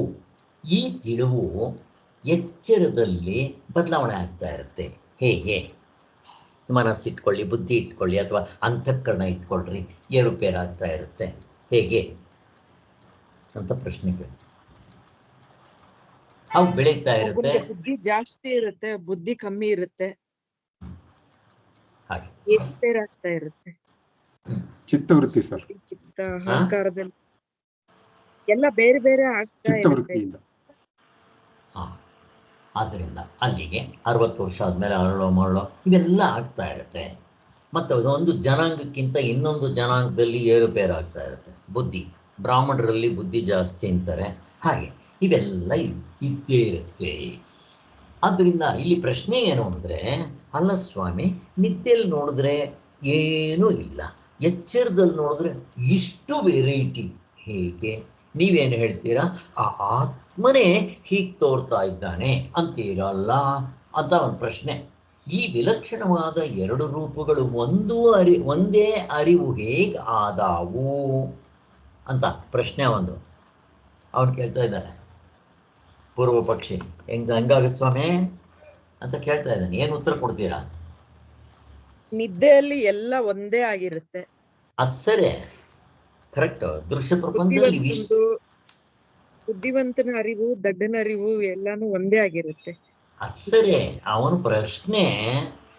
ಅಲ್ಲಿ ಏನು ಇಲ್ಲದೆ ಇಲ್ಲಿ ಮಲ್ಟಿಪ್ಲಿಸಿಟಿ, ಇಷ್ಟು ವೆರೈಟೀಸ್ ಹೇಗೆ ಸಾಧ್ಯ ಅಂತ ನಾವು ಚಿನ್ನ ಆಭರಣ ಇದೆ ಅಷ್ಟೇ. ಅದು ಹೆಂಗೆ? ಚಿನ್ನ ಒಂದೇ ಆಭರಣಗಳು ಬೇರೆ ಬೇರೆ ಬೇರೆ ಇರುತ್ತೆ. ಒಂದೇ ಅದು ಆಭರಣ ಬೇರೆ ಬೇರೆ ಬೇರೆ ಇರುತ್ತೆ, ಸಾವಿರಾರು ಲಕ್ಷಗಳು ಇರುತ್ತೆ. ಎಚ್ಚರದ ಮೇಲೆ ಅಭಿಮಾನದಿಂದ ನಮ್ಗೆ ಅದು ಬೇರೆ ಬೇರೆಯಾಗಿ ತೋರ್ತಾ ಇದೆ. ಎಚ್ಚರದ ಮೇಲೆ ನಮ್ಗೆ ಜಾಸ್ತಿ ಅಭಿಮಾನ. ಈಗ ನೀವು ಕಾಲುಂಗುರ ಹಾಕ್ಕೊಂತೀರಾ ಸ್ವಾಮಿ, ಅದು ಕಾಲುಂಗುರ ಹಾಕ್ಕೊಳ್ಳೋದು ಅದಕ್ಕೆ ಬೆಲೆ ಕಡಿಮೆ ಕೊಡ್ತೀನಿ ತನ್ರಿ ನೋಡೋಣ. ತಲೆಗೆ ಹಾಕ್ಕೊಳ್ಳೋದು ಅದಕ್ಕೆ ಬೆಲೆ ಜಾಸ್ತಿ ಕೊಡ್ತೀನಿ ತನ್ರಿ. ಅದು ಚಿನ್ನವೇ, ಇದು ಚಿನ್ನವೇ, ತೂಕ ಹೆಚ್ಚು ಕಡಿಮೆ ಇರ್ಬೋದು, ಬಟ್ ರೇಟ್ ಒಂದೇ ತಾನೆ. ಮತ್ತು ಎಲ್ಲಿ ಹೆಚ್ಚು ಕಡಿಮೆ ಆಯಿತು? ಹಂಗೆ ನಾವು ತಗೋಬೇಕಷ್ಟೆ. ಆದ್ದರಿಂದ ಬರಿಯ ಅರಿವೇ ಬೇರೆ ಬೇರೆ ರೂಪಗಳನ್ನು ತಳೆಯುವುದು ನಮ್ಮ ಪೂರ್ಣ ಅನುಭವದಲ್ಲಿ ಇರುವಾಗ ಅದು ಹೀಗೆ ಆಗಬಾರ್ದಲ್ಲ ಅಂತ ಅನ್ನೋದು ಸರಿಯಾ? ಇಲ್ಲಿ ಎರಡು ಪ್ರಶ್ನೆ ಬರ್ತಾ ಇದೆ. ಒಂದು, ದೃಶ್ಯ ಪ್ರಪಂಚದಿಂದ ತರ್ಕಕ್ಕೆ ಇಂಪಾರ್ಟೆನ್ಸ್ ಕೊಡಬೇಕಾ, ಅನುಭವಕ್ಕೆ ಇಂಪಾರ್ಟೆನ್ಸ್ ಕೊಡಬೇಕಾ? ಪ್ರಶ್ನೆ. ಅನುಭವಕ್ಕೆ ಸರ್, ಅನುಭವಕ್ಕೆ ಇಂಪಾರ್ಟೆನ್ಸ್ ಕೊಡಬೇಕು, ಅದು ಇಂಪಾರ್ಟೆಂಟ್ ಅಷ್ಟೇ. ಈಗ ದೃಶ್ಯ ಪ್ರಪಂಚದಿಂದ ನೋಡ್ರಿ ಒಪ್ಕೊಳಕ್ಕೆ ಬರೋದೇ ಇಲ್ಲ. ಅದು ಹೆಂಗಾಗುತ್ತಪ್ಪ? ಅಲ್ಲಿ ನೋಡಿದ್ರೆ ಏನೂ ಇಲ್ಲ, ವೆರೈಟೀಸ್ ಇಲ್ಲ, ಮಲ್ಟಿಪ್ಲಿಸಿಟಿ ಇಲ್ಲ, ಅಲ್ಲಿ ಏನೇನು ಭೇದ ಭಾವನೆಗಳಿಲ್ಲ, ಎಂಥದ್ದು ಇಲ್ಲ, ಹುಟ್ಟಲ್ಲ, ಸಾಯಲ್ಲ, ಎಲ್ಲನೂ. ಇಲ್ಲಿ ಮಾತ್ರ ಇಷ್ಟು ವೆರೈಟೀಸ್ ಆಗೋದಕ್ಕೆ ಹೆಂಗೆ ನಂಬೋದು? ಅನುಭವದಲ್ಲಿ ಇದೆಯಾ ಇಲ್ವಾ? ಇದೆ. ಈಗ ಅನುಭವಕ್ಕೆ ಇಂಪಾರ್ಟೆನ್ಸ್ ಕೊಡ್ತೀಯಾ, ತರ್ಕಕ್ಕೆ ಇಂಪಾರ್ಟೆನ್ಸ್ ಕೊಡ್ತೀಯಾ ಹೇಳು? ಅಂತ ಇಲ್ಲಿ ಪ್ರಶ್ನೆ. ತರ್ಕಕ್ಕೆ ನಾವು ಕೊಡಬಾರ್ದು. ಹೇಗೆ? ಯಾರಾದರೂ ಒಂದು ಎಕ್ಸಾಂಪಲ್ ಕೊಡ್ತೀರಾ? ಅಶ್ವಥ್ ನಾರಾಯಣ ಕ್ಲಿಯರ್ ಆಗಬೇಕಿದು. ತರ್ಕಕ್ಕೆ ಇಂಪಾರ್ಟೆನ್ಸ್ ಕೊಡಬಾರ್ದು, ಅನುಭವಕ್ಕೇ ಕೊಡಬೇಕು. ಯಾರಾದರೂ? ಎತ್ತರದಲ್ಲಿ ಜನಕ ಮಹಾರಾಜ ಕನಸಿನಲ್ಲಿ ಬಿಟ್ಟಿದ್ದ, ಆದ್ರೆ ನಿದ್ದೆಯಲ್ಲಿ ಏನೂ ಇರಲ್ಲ. ಅದಕ್ಕೋಸ್ಕರ ನಿದ್ದೆ ಅನುಭವನೇ ಜಾಸ್ತಿ ತಗೋಬೇಕು. ಅದು ಅಲ್ಲ ಇದು ಅಲ್ಲ. ಅದು ಅಷ್ಟು ಹೊಂದೋದಿಲ್ಲ. ತರ್ಕ ಅಂದ್ರೆ ಇವಾಗ ಅರ್ಧ ಬಾಗಿಲು ತೆಗ್ದಿದೆ ಅಂದ್ರೆ ಅರ್ಧ ಮುಚ್ಚಿದೆ ಅಂತ ಆಗುತ್ತೆ, ಅದು ಸರೋಗುತ್ತೆ. ಆದ್ರೆ ಪೂರ್ತಿ ಬಾಗಿಲು ಮುಚ್ಚಿರೋದು ಪೂರ್ತಿ ತೆಗ್ದಿದೆ ಅಂತ ಆಗ ಹೊಂದಿಕೆ ಆಗೋದಿಲ್ಲ. Half door is closed, half opened ಅಂತಾರಲ್ಲ ಸರ್, ಹಂಗೆ ತರ್ಕ ಇಲ್ಲಿ ಹೊಂದಿಕೆ ಆಗೋದಿಲ್ಲ. ನೋಡ್ರಿ, ಇಲ್ಲಿ ಯಾವ್ದಕ್ಕೆ ಇಂಪಾರ್ಟೆನ್ಸ್ ಕೊಡ್ತೀರಾ ನೋಡ್ರಿ? ಅನುಭವ ತಗೊಬೇಕಾಗುತ್ತೆ. Half open door is half closed. Correct. ನೀವು ಒಂದು ಮನೆಗೆ 2 ಬಾಗಿಲುಗಳು ಇರುತ್ತೆ ಅಂತ ಇಟ್ಕೊಳ್ರಿ. ಹಳೆ ಕಾಟ, ಇವಾಗೆಲ್ಲ ಒಂದೇ ಬಾಗಿಲು ಮಾಡಿಬಿಡ್ತಾರೆ. ನೀವು ಅರ್ಧ ಬಾಗಿಲು ಮುಚ್ಚ್ರಿ, ಇನ್ನು ಅರ್ಧ ಬಾಗಿಲು ಓಪನ್ ಇರುತ್ತೆ. ಕರೆಕ್ಟ್. ಈ ಒಂದು ಅನುಭವದಿಂದ fully opened is fully closed ಅಂತ ಅನ್ರಿ ನೋಡೋಣ. ತರ್ಕ ಕರೆಕ್ಟ್ ಆಗಿದೆ, ಅದಕ್ಕೆ ಹೊಂದ್ಸ್ಬಿಟ್ಟು ಇದಕ್ಕೆ ತರ್ಕ ಕರೆಕ್ಟ್ ಆಗಿದೆ. ಅನುಭವದಲ್ಲಿ ಹಂಗಿದೆಯಾ? ಪೂರ್ತಿ ಬಾಗಿಲು ಹಾಕ್ಬಿಟ್ಮೇಲೆ ಪೂರ್ತಿ ಓಪನ್ಡ್ ಅಂದ್ರೆ ಅರ್ಥ ಇರ್ತದೆ ಹುಚ್ಚ ಅಂತಾರೆ. ಆದ್ದರಿಂದ ನಾವು ತರ್ಕಕ್ಕೆ ಬೆಲೆ ಕೊಡಬಾರ್ದು, ಅನುಭವಕ್ಕೆ. ಇಲ್ಲಿ ನೋಡ್ರಿ, ಅನುಭವಕ್ಕೆ ಬೆಲೆ ಕೊಡ್ತೀರಾ, ತರ್ಕ ಕೊಡ್ತೀರಾ? ತರ್ಕ ಕೊಟ್ಟರೆ ಅವನು ಹುಚ್ಚ ಅಂತಾರಲ್ವಾ, ಅಷ್ಟೇ. ಇಷ್ಟು ನಾವು ಮನಸ್ಸಿನಲ್ಲಿ ಇಟ್ಕೊಂಡ್ರೆ ನಮ್ಗೆ ಇದಕ್ಕೆ ಅರ್ಥ ಆಗುತ್ತೆ. ಕಾರ್ಯಕಾರಣ ಭಾವವನ್ನು ಅಂಗೀಕರಿಸಿ ಹೇಳಿದ್ದಲ್ಲವೆಂದು ಆಗಲೇ ತಿಳಿಸಿರ್ತೇವೆ. ಇನ್ನು ಕಾರ್ಯಕಾರಣ ಭಾವವು ಅಲ್ಲಿಲ್ಲ. ಕಾಲದೇಶ ಇದ್ದಿದ್ಮೇಲೆ ಕಾರ್ಯಕಾರಣ ಭಾವ ಇರೋದಿಲ್ಲ. ಆದ್ದರಿಂದ ಅರಿವಿನ ವಿವರ್ತವೇ ಎಚ್ಚರ ಕನಸುಗಳು ಮತ್ತು ಅವುಗಳಲ್ಲಿರುವ ಅರಿವುಗಳು. ಇಲ್ಲಿ ವಿವರ್ತ ಅನ್ನೋದು ಒಂದು ಸಂಸ್ಕೃತ ವರ್ಡು, ರೂಪಾಂತರ ಹಾಗೆ ತೋರ್ತಾ ಇದೆ ಅಷ್ಟೇ. ಈ ಆತ್ಮನೇ ಎಚ್ಚರ ಕನಸುಗಳ ತೋರ್ತಾ ಇದೆ. ಅಷ್ಟು ಮಾತ್ರ ಅಲ್ಲ, ಅವುಗಳಲ್ಲಿ ಇರೋ ಅರ್ಧ ಡಜನ್ನಾಗಿ ತೋರ್ತಾ ಇದೆ. ಮತ್ತು ಅವುಗಳಲ್ಲಿ ಇನ್ನೂ ಒಳಕ್ಕೆ ಹೋದರೆ ಬೇಕಾದಷ್ಟು ಡಿವಿಷನ್ಸ್, ಎಲ್ಲವೂ ಅದೇ ತೋರ್ತಾ ಇದೆ ಅನ್ನೋದು ಗೊತ್ತಾಯಿತು. ಯಾವ ಕಳಂಕವೂ ತೊಟ್ಟೋದಿಲ್ಲ. ಇನ್ನು ನೋಡ್ರಿ, ಕಣ್ಣಿನಿಂದ ಆಗೋ ಜ್ಞಾನ, ಕಿವಿಯಿಂದ ಕೇಳೋದು, ಮೂಗಿಂದ ವಾಸನೆ, ಮಾತಾಡೋದು, ನಾಲಿಗೆ ರುಚಿ, ಈ ಎಲ್ಲ ಸ್ಥಾನಗಳಲ್ಲೂ ಕಾಣಿಸ್ಕೊಳ್ಳುತ್ತಲ್ಲ, ಇವೆಲ್ಲ ಏನು? ಅರಿವುಗಳು ಅಲ್ವಾ? ಕಣ್ಣಿಂದ ನೋಡಿದ್ರೆ ಆ ಜ್ಞಾನ ಆಯಿತು, ಕಿವಿಯಿಂದ ಶಬ್ದದ ಜ್ಞಾನ ಆಯಿತು, ರುಚಿಯ ಜ್ಞಾನ ಆಯಿತು, ಎಲ್ಲ ಅರಿವುಗಳೇ. ಇಷ್ಟು ಬೇರೆ ಬೇರೆ ಇದೆ. ಮತ್ತು ಮನಸ್ಸಿನಿಂದ ಆದರೆ ಸಂಕಲ್ಪ ವಿಕಲ್ಪಗಳು, ಮನಸ್ಸಿನ ವೃತ್ತಿಗಳು, ಇವುಗಳೆಲ್ಲ ತೋರ್ಕೊತಾ ಇರುತ್ತೆ. ಆದ್ದರಿಂದ ಇವಾಗ ಸ್ವಾಮಿಗಳು ಒಂದು ಹೆಡ್ಡಿಂಗ್ ಕೊಡ್ತಾ ಹೋಗ್ತಾರೆ, ಎಷ್ಟು ಅರಿವುಗಳಿದೆ ಅಂತ. ಆದ್ದರಿಂದ ನಾನು ಸುಮ್ಮನೆ ಓದ್ಕೊಂಡು ಹೋಗ್ತೀನಿ, ನಿಮಗೆಲ್ಲ ಇದು ಅರ್ಥ ಆಗಿಬಿಡುತ್ತೆ ಬೇಗ. ಅದಕ್ಕೋಸ್ಕರ ಅರಿವು ಅಂತ, ವಿಷಯಗಳೆಂಬ ಅರಿವು. ಈಗ ನಮ್ಗೆ ಆಬ್ಜೆಕ್ಟ್ಸ್ ಅರಿವಾಗ್ತಾ ಇದೆಯಲ್ಲ ಇಂದ್ರಿಯಗಳಿಂದ, ಅದು ಸಂಜ್ಞಾನ ಅಂತಾರೆ. ನಾನು ಸ್ವತಂತ್ರನೆಂಬ ಅಭಿಮಾನದ ಅರಿವು ಅಂತ. ಅಜ್ಞಾನ ಅಂತ. ಮತ್ತೆ ಕಲೆಗಳೇ ಮುಂತಾದವುಗಳ ಅರಿವು ವಿಜ್ಞಾನ. ಕಲೆ ಅಂತಂದರೆ ಬೇಕಾದಷ್ಟಿದೆ, 64 ವಿದ್ಯೆ ನಾರದನ ಗೊತ್ತಿತ್ತು ಅಂತ ಹೇಳ್ತಾರಲ್ಲ, ಇವೆಲ್ಲ ಕಲೆಗಳು, ಬೇಕಾದಷ್ಟು ವಿದ್ಯೆಗಳು. ಏನಂತಾರೆ, ಈ ಶಾಸ್ತ್ರ ಹೇಳೋದು, ಪಾಮಿಸ್ಟ್ರಿ, ಎಲ್ಲ ಥರದ್ದು, ಸಂಗೀತದ್ದು, ಆಮೇಲೆ ಹಾವಿನ ಜ್ಞಾನ. ರಾಜರಿಗೆಲ್ಲ ಇಂಥ ವಿದ್ಯೆಗಳು ಕೆಲವು ಗೊತ್ತಿರಬೇಕು ಅಂತ ಹೇಳ್ತಾರೆ. ಹಾಗೆ ನಾರದರಿಗೆ 64 ವಿದ್ಯೆಗಳು ಗೊತ್ತಿತ್ತು. ಈ 64 ವಿದ್ಯೆಗಳು ಪರಾವಿದ್ಯೆಯ ಅಪರಾವಿದ್ಯೆಯ ಪ್ರಶ್ನೆ? ಅಪರಾವಿದ್ಯೆ, ಎಲ್ಲ ನಾಮರೂಪಗಳು ಅಂದ್ಬಿಡ್ತಾರಲ್ಲ ಸರ್, ಅಷ್ಟೇ. ಹಾಗಾದರೆ ಪರವಿದ್ಯೆ ಯಾವುದು? ಆತ್ಮವಿದ್ಯೆ ಒಂದೇ. ಶೋಕ ಮೋಹಗಳನ್ನ ಕಳೆಯೋದು ಇದೊಂದೇ. ಹೌದು. ಅದಕ್ಕೆ 64 ವಿದ್ಯೆಗಳು ನಾರದರಿಗೆ ಗೊತ್ತಿದ್ರೂ ಕೂಡ, ಇವರು ಸನತ್ ಕುಮಾರ್ ಗುರುಗಳ ಹತ್ರ ಹೋಗಿದ್ದೆ, ನನಗೆ 64 ವಿದ್ಯೆ ಗೊತ್ತಿದೆ, ಆನಂದ ಇನ್ನೂ ಸಿಕ್ಕಿಲ್ಲ. ಹಾಗಾದರೆ ಅದು ಬೇಕು, ಅದನ್ನು ತಿಳಿಸ್ಕೊಡ್ರಿ ಅಂತ ಕೇಳ್ತಾನೆ. ಅದಕ್ಕೆ ಇವೆಲ್ಲ ಅಪರಾವಿದ್ಯೆ, ಕಡಿಮೆ ವಿದ್ಯೆ ಇವು. ಆದ್ದರಿಂದ ನೀನು ಹೆಚ್ಚಿನ ವಿದ್ಯೆಯನ್ನು ಕಲ್ತ್ಕೊಂಡ್ರೆ ನಿನಗೆ ಆನಂದವೇ ಆನಂದ. ಹುಟ್ಟು ಸಾವುಗಳಿಂದ ತಪ್ಪಿಸ್ಕೊತೀಯ, ಯಾವಾಗಲೂ ಆನಂದವಾಗಿರ್ತೀಯ. ಅದರಿಂದ ಅದು ಯಾವುದು ಆತ್ಮವಿದ್ಯೆ. ಆದ್ದರಿಂದ ಯಾವುದು ಒಂದನ್ನು ತಿಳಿದರೆ ಎಲ್ಲವನ್ನೂ ತಿಳಿದಂಗಾಗುತ್ತೆ, ಯಾವುದು ಒಂದನ್ನು ಪಡೆದರೆ ಎಲ್ಲವನ್ನೂ ಪಡೆದಂಗಾಗುತ್ತೆ, ಯಾವುದು ಒಂದರ ಜ್ಞಾನವಾದರೆ ಪ್ರಪಂಚದ ಎಲ್ಲದರ ಜ್ಞಾನವಾದಂಗಾಗ್ಬಿಡುತ್ತೆ, ಯಾವುದು ಒಂದು ಸಿಕ್ಕಿದ್ರೆ ಪ್ರಪಂಚದಲ್ಲಿರೋ ವಸ್ತುಗಳೆಲ್ಲ ನಿಮಗೆ ಸಿಕ್ಕದಂಗಾಗ್ಬಿಡುತ್ತೆ. ಹೇಗಿದೆ ಸ್ವಾಮಿ, ಹೆಂಗಿದೆ ಇಂಥ ಒಂದು ವಿದ್ಯೆ? ಈ ವಿದ್ಯೆಯನ್ನು ನಾವು ಕೇಳ್ತಾ ಇದ್ದೀವಿ ಅಂತಂದರೆ ಅದು ಪರಮಾರ್ಥ ಚಿಂತಾಮಣಿ ಹಿಂದಿನ ಜನ್ಮದ ಏನೋ ಪುಣ್ಯ ಇರಬೇಕು. ನಿಮಗೆ ಇದು ಕಾಣಿಸುತ್ತೆ ಅಲ್ವ, ನನಗೆ ಗೊತ್ತಿಲ್ಲ, ನನಗಂತೂ ಕಾಣ್ತಾ ಇದೆ. ಇಲ್ಲದಿದ್ದರೆ ಎಲ್ರಿಗೂ ಸುಲಭವಾಗಿ ಅರ್ಥ ಆಗೋಲ್ಲ, ಅರ್ಥನೂ ಆಗೋದು. ಕೇಳೋಕ್ಕೆ ಪೇಷನ್ಸ್ ಇರಬೇಕಷ್ಟೆ. ಆ ಪೇಷನ್ಸು, ತಾಳ್ಮೆ, ತಾಳಿದವನು ಬಾಳಿಯಾನು ಅಂತಾರಲ್ಲ ಹಾಗೆ. ಇರಲಿ, ಮುಂದಕ್ಕೆ ಹೋಗೋಣ. ಅಲ್ಲಿ ಕಲೆಗಳು ಅಂತಾಯಿತು, ಚೆನ್ನಾಗಿ ಅರಿಯುವಿಕೆ, ಪ್ರಜ್ಞಾನ. ಅವನಿಗೆ ಪ್ರಜ್ಞೆ ಇಲ್ಲ ರೀ ಅಂತಾರೆ. ಗ್ರಂಥವನ್ನು ನೆನಪಲ್ಲಿಟ್ಕೊಳ್ಳುವ ಅರಿವು, ನೆನಪು ಅಂತಲೂ ಕರಿತೀವಿ, ಇಲ್ಲಿ ಮೇಧಾಶಕ್ತಿ ಅಂತ ಕರೀತಾರೆ. ಇಂದ್ರಿಯಗಳ ಮೂಲಕ ವಿಷಯಗಳನ್ನು ಅರಿಯುವುದು, ದೃಷ್ಟಿ, ಕಣ್ಣಿನ ದೃಷ್ಟಿ, ಕಿವಿಯ ಕೇಳೋದು, ಮೂಗಿನ ವಾಸನೆ, ಇವೆಲ್ಲ ಎಲ್ಲ ಶರೀರೇಂದ್ರಗಳ ಕುಸಿಯದಂತೆ ಇಟ್ಕೊಂಡಿರೋದು ಧೃತಿ. ಅದಕ್ಕೆ ಧೃತಿ ಭದ್ರವಾಗಿರ್ಬೇಕು. ನಮಗೆ ಸಾಧನೆ ಮಾಡೋರಿಗೆ ಧೃತಿ, ಇದು ಇದರಲ್ಲಿ ಹೇಳ್ತಾರೆ 13ನೇ ಅಧ್ಯಾಯದಲ್ಲಿ ಎಲ್ಲ ದೈವಿ ಗುಣಗಳಲ್ಲೂ ಹೇಳ್ತಾರೆ, ಧೃತಿ ಇರಬೇಕು. ತಾಳಿದವನು ಬಾಳಿಯಾನು ಅಂತ. ವಿಚಾರ ರೂಪವಾದ ಅರಿವು, ಮತಿ. ಯಾವುದೇ ನಾವು ವಿಚಾರ ಮಾಡಿ ತಿಳ್ಕೊಬೇಕು. ವಿಚಾರ ಮಾಡದೇ ಇದ್ದರೆ ನಾನು ಹಾವೇ ಅಂತ ಅನ್ಕೊಂಡ್ಬಿಡ್ತೀನಿ. ವಿಚಾರ ಮಾಡಿ ಆವಾಗ ಅದು ಅಲ್ಲ, ಹಾವಲ್ಲ, ಅದು ಹಗ್ಗ. ಹೀಗೇನು ಅನ್ಕೊಂಡ್ಬಿಡ್ತೀವಿ ನಾವು, ನಾನು ಈ ಶರೀರನೇ ನಾನು ಅಂದ್ಕೊಂಡ್ಬಿಡ್ತೀವಿ. ವಿಚಾರ ಮಾಡಿರಿ, ಕಂಡಿದ್ದೆಲ್ಲ ಸತ್ಯ ಅಲ್ಲ, ಬೆಳಗಿರೋದಲ್ಲ ಹಾಲಲ್ಲ, ಎದುರುಗಡೆ ಇರೋ ಸೂರ್ಯ ಒಂದು ಚಪಾತಿಗಾದ್ರೆ ಕಂಡಿದ ತಕ್ಷಣ ಅಷ್ಟೇ ಸತ್ಯನ? ವಿಚಾರ ಮಾಡಿದಾಗ ಓ, ಸೂರ್ಯನಿಂದ ಇವೆಲ್ಲ 9 ಗ್ರಹಗಳು ಬಂದಿದೆ ಅಂತ ಗೊತ್ತಾಗುತ್ತೆ. ಅದಕ್ಕೆ ವಿಚಾರ ಮಾಡಬೇಕು. ಈಗ ನಾವು ಮಾಡ್ತಾ ಇರೋದು ವಿಚಾರವೇ. ಆದ್ದರಿಂದ ಅದಕ್ಕೆ ಮತಿ ಅಂತ.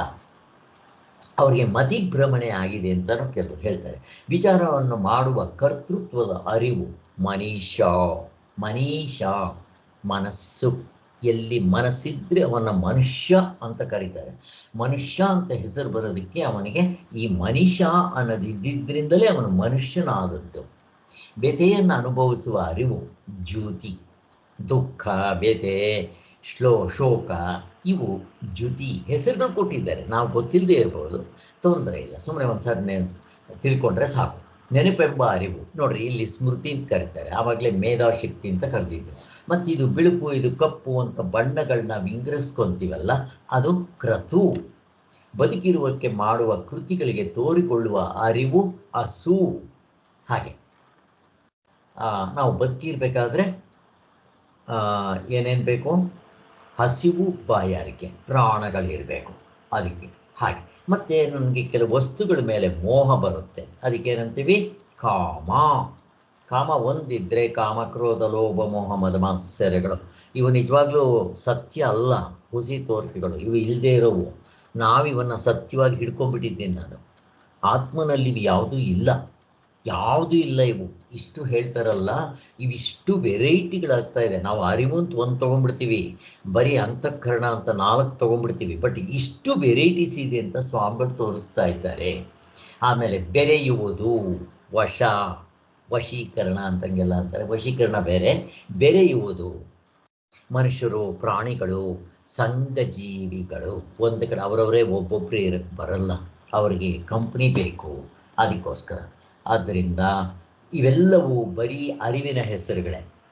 ಅರಿವಿನಲ್ಲಿ ಇಷ್ಟು ವೆರೈಟೀಸ್ ಇದೆ ಅಂತ ಐತರೇಯ ಉಪನಿಷತ್ನಲ್ಲಿ ಹೇಳಿದ್ದಾರೆ.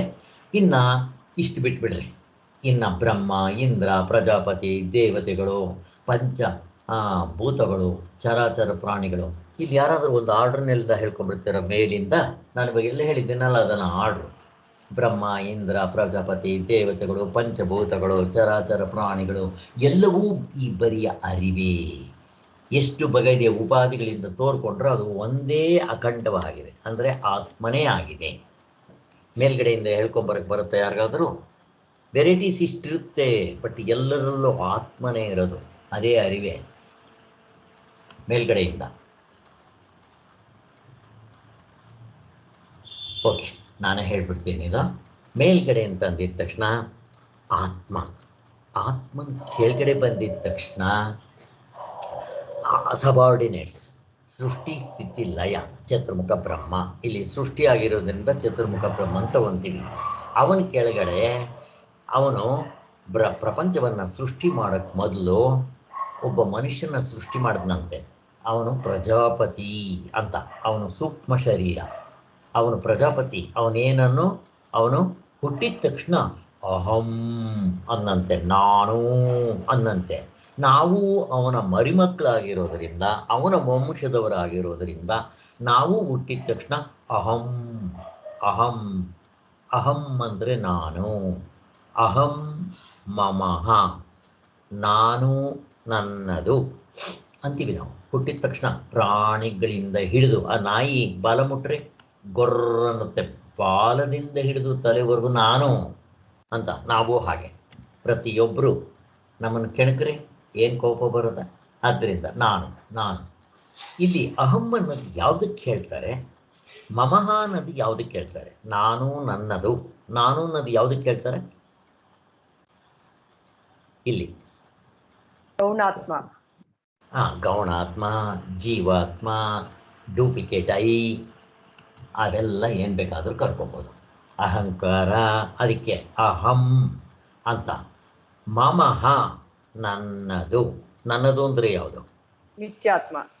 ಅಲ್ಲಲ್ಲ, ನನ್ನದು ಅಂದರೆ ಈ ಪಾದದಿಂದ ಹಿಡಿದು ತಲೆವರೆಗೂ ಇಷ್ಟು ನಾನು, ಇದನ್ನ ಅಹಂ ನಾನು ಅಂತೀನಿ. ಇಲ್ಲಿಂದ ಹೊರಗಡೆ ಇರೋದು ನನ್ನದು. ನಾವು ಪಾರ್ಟಿಷನ್ ಮಾಡ್ಕೊಂಡ್ಬಿಡ್ತೀವಿ. ಆದಿಭೌತಿಕ ಅಲ್ಲ, ನನ್ನದು ಅಂತಂದ್ರೆ ಮಿಕ್ಕಿರೋದು ಆದಿಭೌತಿಕ, ಆದಿದೈವಿಕ, ಕಾಲದೇಶ, ಕಾರ್ಯಕಾರಣ ಅವೆಲ್ಲ ವ್ಯವಹಾರ ಮಾಡಕ್ಕೆ ಬೇಕಿರೋದು ಇಷ್ಟು ಮಾಡ್ಕೊಂಡ್ಬಿಡ್ತೀವಿ. ಆದರೆ ಇಲ್ಲಿ ನಿಜವಾಗ್ಲೂ ನಾನು ಅಂತ ಯಾವುದಕ್ಕೆ ಹೇಳಬೇಕು ಪ್ರಶ್ನೆ. ನಿಜವಾಗ್ಲೂ ನಾನು ಅಂತ ಯಾವುದಕ್ಕೆ ಹೇಳಬೇಕು?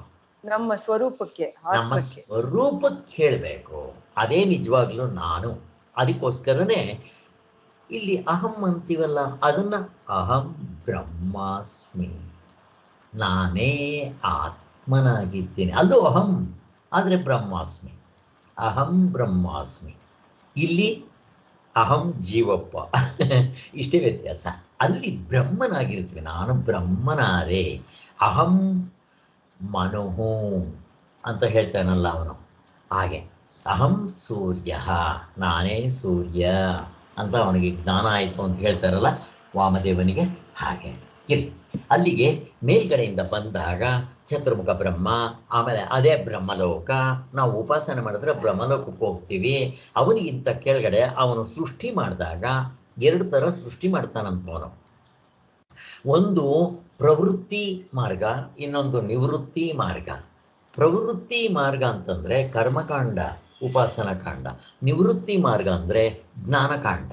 ಈಗ ಅದನ್ನು ಹೇಳ್ಕೊಡೋದಕ್ಕೆ ಗುರುಗಳು 7 ಜನ ಸಪ್ತ ಋಷಿಗಳು. ಪ್ರವೃತ್ತಿ ಮಾರ್ಗಕ್ಕೆ ಸಪ್ತ ಋಷಿಗಳು 7 ಜನ. ಯಾರ್ಯಾರದರಲ್ಲಿ? ವಸಿಷ್ಠರು, ವಿಶ್ವಾಮಿತ್ರ, ಇವರೆಲ್ಲ 7 ಜನ ಸೇರ್ಕೊಂಡ್ಬಿಡ್ತಾರೆ. ಅವರು ದುರ್ವಾಸ ಮಹರ್ಷಿಗಳು ಅವರೆಲ್ಲ. ಈ ಕಡೆ ನಿವೃತ್ತಿ ಮಾರ್ಗಕ್ಕೆ ಅಂದರೆ ಸನ್ಯಾಸಿಗಳು ಅಥವಾ ನನಗೆ ಮೋಕ್ಷ ಬೇಕು ಅಂತ ಹೇಳೋ ಅಂಥವ್ರಿಗೆ ಬೇರೆ ಗುರುಗಳು. ಯಾರವರು? ಸನತ್ ಕುಮಾರರು ಇತರರು, ಅವರೆಲ್ಲ ಆ ಥರ ಬರ್ತಾರೆ. ಅದಕ್ಕೋಸ್ಕರನೇ ಬ್ರಹ್ಮ ಸೃಷ್ಟಿ ಮಾಡುವಾಗಲೇ ದೇವತೆಗಳು ರಾಕ್ಷಸರು ಇಬ್ಬರನ್ನೂ ಸೃಷ್ಟಿ ಮಾಡ್ತಾನಂತೆ. ಹಾಗೆ ಆದ್ದರಿಂದ ನಮ್ಮಲ್ಲೇ ಎಲ್ಲವೂ ಇರೋದು. ಒಳ್ಳೆಯ ಗುಣಗಳಿದ್ದರೆ ದೇವತೆ ಗುಣಗಳು, ಕೆಟ್ಟ ಗುಣಗಳಿದ್ದರೆ ರಾಕ್ಷಸಿ ಗುಣಗಳು. ಹಾಗೆ ಇಷ್ಟು ನಾವು ತಿಳ್ಕೊಂಡ್ವಿ. ಅದಾದ ಮೇಲೆ ಅವನಿಗಿಂತ ಕೆಳಗಡೆ ಬಂದಿದ್ದ ತಕ್ಷಣ ಸೂಕ್ಷ್ಮ ಶರೀರ ಪ್ರಜಾಪತಿ, ಅದಕ್ಕಿಂತ ಕೆಳಗಡೆ ಬಂದರೆ ವಿರಾಟ್ ಪುರುಷ ಸ್ಥೂಲ ಶರೀರ. ಹಾಗೆ ಅದಕ್ಕಿಂತ ಕೆಳಗಡೆ ಬಂದರೆ ಬೃಹಸ್ಪತಿಗಿಂತ ಕೆಳಗಡೆ ಇಂದ್ರನಿಗಿಂತ ಕೆಳಗಡೆ ಅಲ್ಲಿ 3 ದೇವತೆಗಳು ಬರ್ತಾರೆ. ಅಗ್ನಿದೇವ, ವಾಯುದೇವ, ಜಲದೇವತೆ. ಈ 3 ದೇವತೆಗಳು ಬರ್ತಾರೆ. ಅಗ್ನಿ, ವಾಯು, ಜಲ ಇವರೆಲ್ಲ. ಆಮೇಲೆ ಭೂಮಿ ಆದಮೇಲೆ ಗಿಡಗಳು, ವನಸ್ಪತಿ.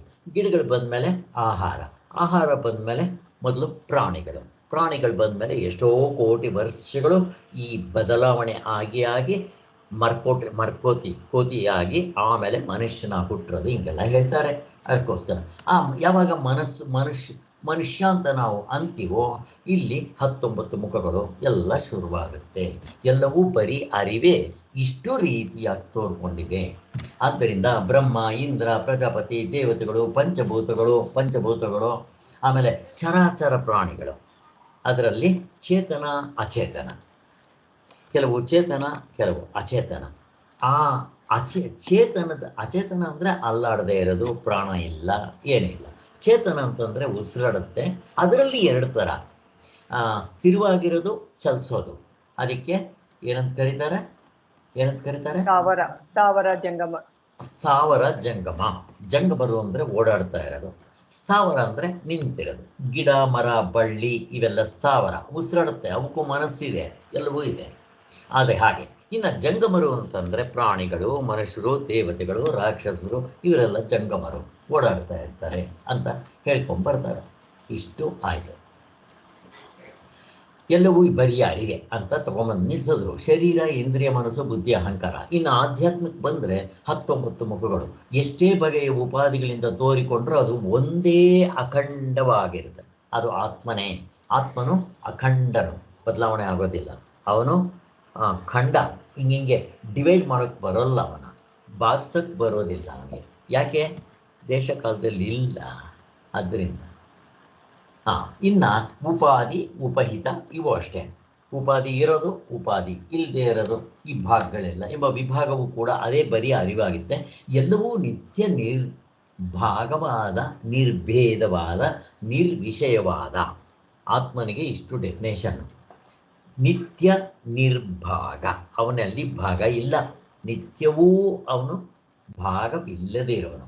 ನಿರ್ಭೇದ, ಅವನಲ್ಲಿ ಭೇದ ಇಲ್ಲ. ಗಂಡಸು, ಹೆಂಗಸು, ಪ್ರಾಣಿ, ಮೇಲು ಕೀಳು ಇಲ್ಲ. ನಿರ್ವಿಷಯ, ಅವನಲ್ಲಿ ವಿಷಯಗಳು ಇಲ್ಲ. ಆದ್ದರಿಂದ ಅದಕ್ಕೆ ಶುದ್ಧ ಚೈತನ್ಯ, ಮತ್ತೇನೂ ಅಲ್ಲವೇ ಅಲ್ಲ ಅದು. ಸೊ ಅಲ್ಲಿಗೆ ಅದು ಮುಗೀತು. ಈಗ ನಾವು ಇನ್ನೊಂದಕ್ಕೆ ಹೋಗಬೇಕಾಗಿದೆ. ಎಷ್ಟಾದರೆ ಅಷ್ಟು ಮುಗಿಸ್ಬೇಡ. ಸಮ್ಯಕ್ ಜ್ಞಾನ, ಮಿಥ್ಯಾಜ್ಞಾನ ವಿಭಾಗ. ನೋಡ್ರಿ, ನೀವು ಇಷ್ಟೆಲ್ಲ ಹೇಳಿದ್ಮೇಲೆ ಸ್ವಾಮಿಗಳು ಎಲ್ಲ ತೋರಿಸ್ಕೊಂಡ್ಬಂದ್ಬಿಟ್ರಿ ಇವಾಗ. ಈಗ ಸಮ್ಯಕ್ ಜ್ಞಾನ, ಮಿಥ್ಯಾಜ್ಞಾನ. ಇಲ್ಲಿ ಸಮ್ಯಕ್ ಜ್ಞಾನ ಅಂದರೆ ಏನು, ಮಿಥ್ಯಾಜ್ಞಾನ ಅಂದರೆ ಏನು? ಯಾರು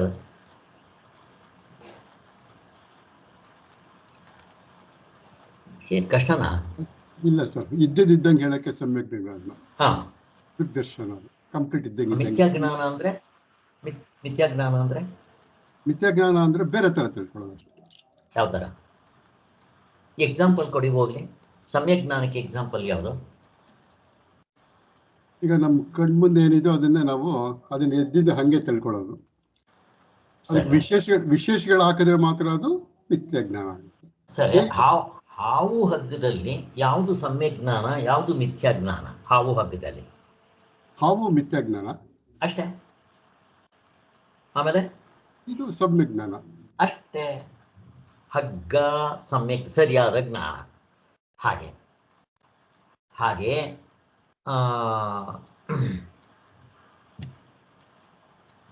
ಈಗ ಜನಕ ಮಹಾರಾಜ ಮತ್ತೆ ಭಿಕ್ಷುಕ ಇವರಿಬ್ರು ಏನು? ಎಚ್ಚರಿಕೆಯಿಂದ ಭಿಕ್ಷುಕ, ಎಚ್ಚರಿಕೆ ದೃಷ್ಟಿಯಿಂದ ಭಿಕ್ಷುಕ ಮಿಥ್ಯ. ಬಟ್ ನೀವು ಅದೇ ನೀವು ಕನಸಿಗೆ ಹೋದ್ರೆ ಮಹಾರಾಜನ ಮಿಥ್ಯ. ಇನ್ನೇನೋ ಹೇಳಿದ್ರಿ ಬಸಂತ ಅವ್ರು, ಏನಮ್ಮ? ಜನಕ ಮಹಾರಾಜನು ಮಿಥ್ಯನೇ, ಭಿಕ್ಷುಕನು ಮಿಥ್ಯನೇ. ಆತ್ಮ ಸ್ವರೂಪ ಒಂದೇ ಸತ್ಯ. ಶ್ರೀಧರ್ ಅವರು ಹಂಗೆ ಹೇಳಿದ್ರು, ಬಟ್ ಅದು ಸ್ವಲ್ಪ ಕನ್ಫ್ಯೂಷನ್ ತರ ಇತ್ತು. ಬಟ್ ಅವ್ರಿಗೆ ಆನ್ಸರ್ ಗೊತ್ತಿದೆ. ಆದ್ರಿಂದ ಇಲ್ಲಿ ಅಷ್ಟೆಲ್ಲ ಯಾತಿಗೆ ಒಂದೊಂದಕ್ಕೆ ಹೇಳ್ಬೇಕು? ಹೋಲ್ಸೇಲ್ ಆಗಿ ಹೇಳ್ಬೇಡ್ರಪ್ಪ. ಮಿಥ್ಯಾ ಜ್ಞಾನ ಅಂದ್ರೆ ಯಾವ್ಯಾವ್ದು? ಹೋಲ್ಸೇಲು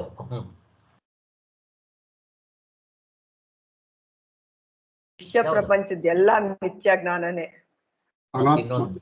ಇನ್ನೊಂದು ಬಿಟ್ರಿ ನೀವು ಅನಾತ್ಮ ಎಲ್ಲ ಮಿಥ್ಯಾಜ್ಞಾನ. ಅವಸ್ಥೆಗಳೆಲ್ಲ ಅವಸ್ಥೆಗಳು ಬಿಡಬಾರ್ದು. ಅವಸ್ಥೆ ಒಳಗಡೆ ತೋರಿರೋದೆಲ್ಲ ಮಿಥ್ಯಾ ಜ್ಞಾನ. ಮುಗಿದೋಯ್ತು, ನೀವೇನ್ ಬೇಕಾದ್ರೂ ಹೇಳ್ರಿ. ಅಲ್ಲ ಸ್ವಾಮಿ, ಕರ್ಮಕಾಂಡ, ಉಪಾಸನ ಕಾಂಡ ಎಲ್ಲ ಮಾಡ್ಕೊಂಬಂದಿರ್ತಾರಲ್ಲ ಸ್ವಾಮಿ, ಅವ್ರನ್ನೂ ಮಿಥ್ಯ ಜ್ಞಾನ ಅಂತ ಅಂದ್ಬಿಡ್ತೀರಾ ಅಂತ ಪ್ರಶ್ನೆ. ಅವರು ಅಷ್ಟೇ, ಅವರ ಅಪ್ಪನೂ ಅಷ್ಟೇ. ನಾನು ಸುಮ್ಮನೆ ಆಸಕ್ತಿ ಹೇಳಿದ್ರು, ಅಷ್ಟು ಸುಲಭ ಅಲ್ಲ, ಆಸಕ್ತಿ ಹಂಗೆ ಮಾತಾಡಬಾರ್ದು. ಆದ್ದರಿಂದ ಇಲ್ಲಿ ಸಮ್ಯಕ್ ಜ್ಞಾನ ಅಂದರೆ ಆತ್ಮಜ್ಞಾನ ಒಂದು ಬಿಟ್ಟು ಮಿಕ್ಕಿರೋದೆಲ್ಲ ಮಿಥ್ಯಾ ಜ್ಞಾನ, ರಾಂಗ್ ನಾಲೆಡ್ಜ್ ಅಷ್ಟೇ, ಮುಗಿದೋಯ್ತು. ಅಲ್ಲಿಗೆ ಮತ್ತೆ ಪ್ರಶ್ನೆ ಕೇಳ್ತಾ ಇದ್ದಾನೆ ಅವನು.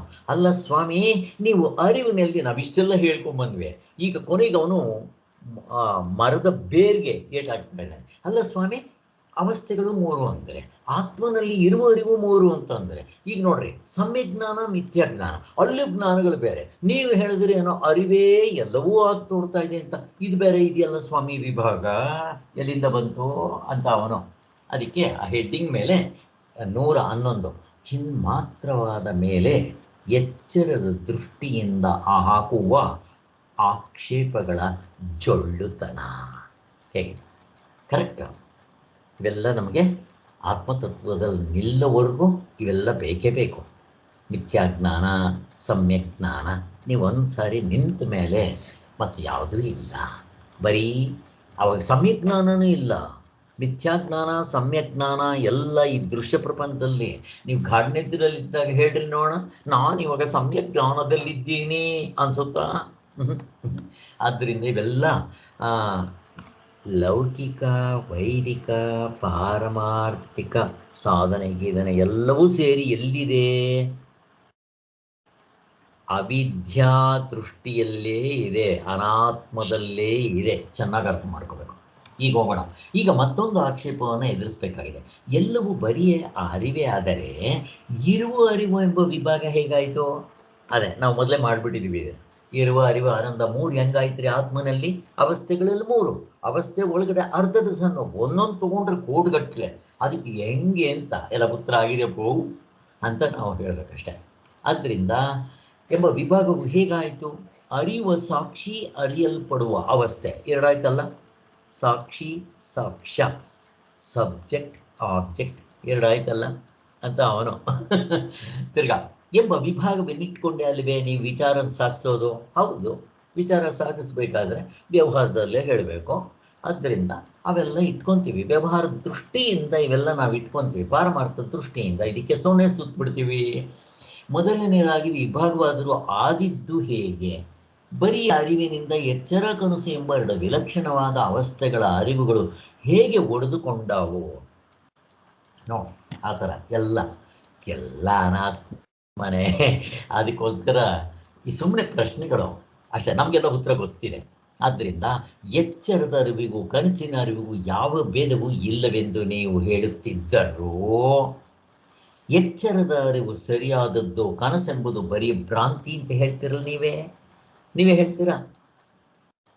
ಈಗ ಗಾಢನಿದ್ರೆಯಲ್ಲಿ ಆತ್ಮನಿದ್ದಾನೆ ಸ್ವಾಮಿ, ಇದ್ದಾನೆ. ಎಚ್ಚರದಲ್ಲಿ ಆತ್ಮ ಇದ್ದಾನೆ. ಹಾಗಾದರೆ ಎಚ್ಚರದಲ್ಲಾಗೋ ಎಲ್ಲದಕ್ಕೂ ಅವನೇ ತಾನೇ ಕಾರಣ, ಅಂದರೆ ಅವನೇ ಅಸ್ತಿತ್ವ, ಅವನೇ ಆಧಾರ, ಅವನೇ ಚಿನ್ನ. ಕರೆಕ್ಟ್. ಕನಸಿನಲ್ಲಾಗೋದಕ್ಕೆ ಅವನೇ.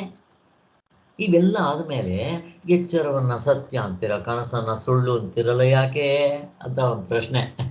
ಎಲ್ಲ ಎಚ್ಚರದ ದೃಷ್ಟಿಯಿಂದ ಪ್ರಶ್ನೆ ಕೇಳ್ತಾ ಇದ್ದಾನೆ ಅಲ್ವಾ? ಆದ್ದರಿಂದ ಕನಸೆಂಬುದು ಬರೀ ಭ್ರಾಂತಿ ಎಂದರೆ ಏತಕ್ಕೆ ಜನರಿಗೆ ತೋರ್ತಾ ಇದೆ.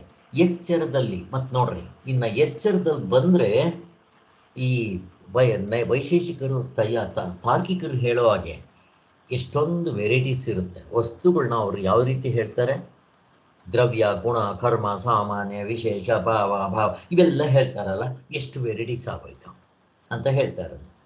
ಅದರಿಂದ ಅವಸ್ಥೆ ಒಳಗಡೆ ಕೋಟಿಗಟ್ಟಲೆ ಇದ್ದೇ ಇರುತ್ತೆ. ಬೇರೆ ಬೇರೆಯಾಗಿ ಕಾಣುತ್ತಿದೆಯಲ್ಲ, ಅವುಗಳ ಅರಿವುಗಳಲ್ಲಿ ಕೆಲವು ಸರಿ ಅಂತ ಮತ್ತೆ ತಪ್ಪು ಅಂತ. ಈಗ ನೀವೇ ಹೇಳಿದ್ರೆ ಹಗ್ಗ ಸರಿ, ಹಾವು ತಪ್ಪು, ಹೀಗೆ ಅವುಗಳಲ್ಲಿ ಎಷ್ಟೊಂದು ಹೇಳ್ತಾ ಇದ್ದೀರಾ. ಎಚ್ಚರದ ಅರಿವು ನಮಗೆ ಪ್ರಪಂಚದ ನಿಯಮಬದ್ಧವಾಗಿದೆ ಎಂದು ಹೇಳ್ತೀರಾ ಸ್ವಾಮಿ. ಎಚ್ಚರದ ಅರಿವು ಮಾತ್ರ ನಿಯಮಬದ್ಧವಾಗಿರುತ್ತೆ, ಕನಸಿನ ಅರಿವು ಹಂಗಿರಲ್ಲ ಸ್ವಾಮಿ ಅಂತ ನಾವು. ಹೇಗೆ? ಒಂದು ಎಕ್ಸಾಂಪಲ್ ಕೊಡ್ತೀರಾ ಯಾರಾದರೂ ಇಲ್ಲಿ ಈ ಪ್ರಶ್ನೆಗೆ? ಎಚ್ಚರದಲ್ಲಿ ಇವತ್ತು ಮನೆ ಕಟ್ಟಿ ನಾಳೆ ನಾಳೆ ತಿರ್ಗಾ ಇನ್ನೊಂದ್ ಸ್ವಲ್ಪ ಹಂಗೆ ಫಿನಿಶ್ ಮಾಡ್ಕೊಂತ ಬರ್ತಾ ಇರ್ತೀರಿ, ಅದಕ್ಕೆ ಎಚ್ಚರದ್ದು ಸರಿ ಅಂತ ಅನ್ಸ್ತಾ ಇರುತ್ತೆ. ಕಂಟಿನ್ಯೂಟಿ ಇರುತ್ತೆ ಎಚ್ಚರದಲ್ಲಿ. ಅಲ್ಲ, ಅದಕ್ಕಿಂತ ಹೆಚ್ಚಾಗಿ ನೀವು ಯಾವಾಗಲೂ ಕೊಡ್ತೀರಲ್ಲ ಕರು, ಅದೇ ಚೆನ್ನಾಗಿ ಬಂದದಿಲ್ಲಿ. ಹೇಳಿ.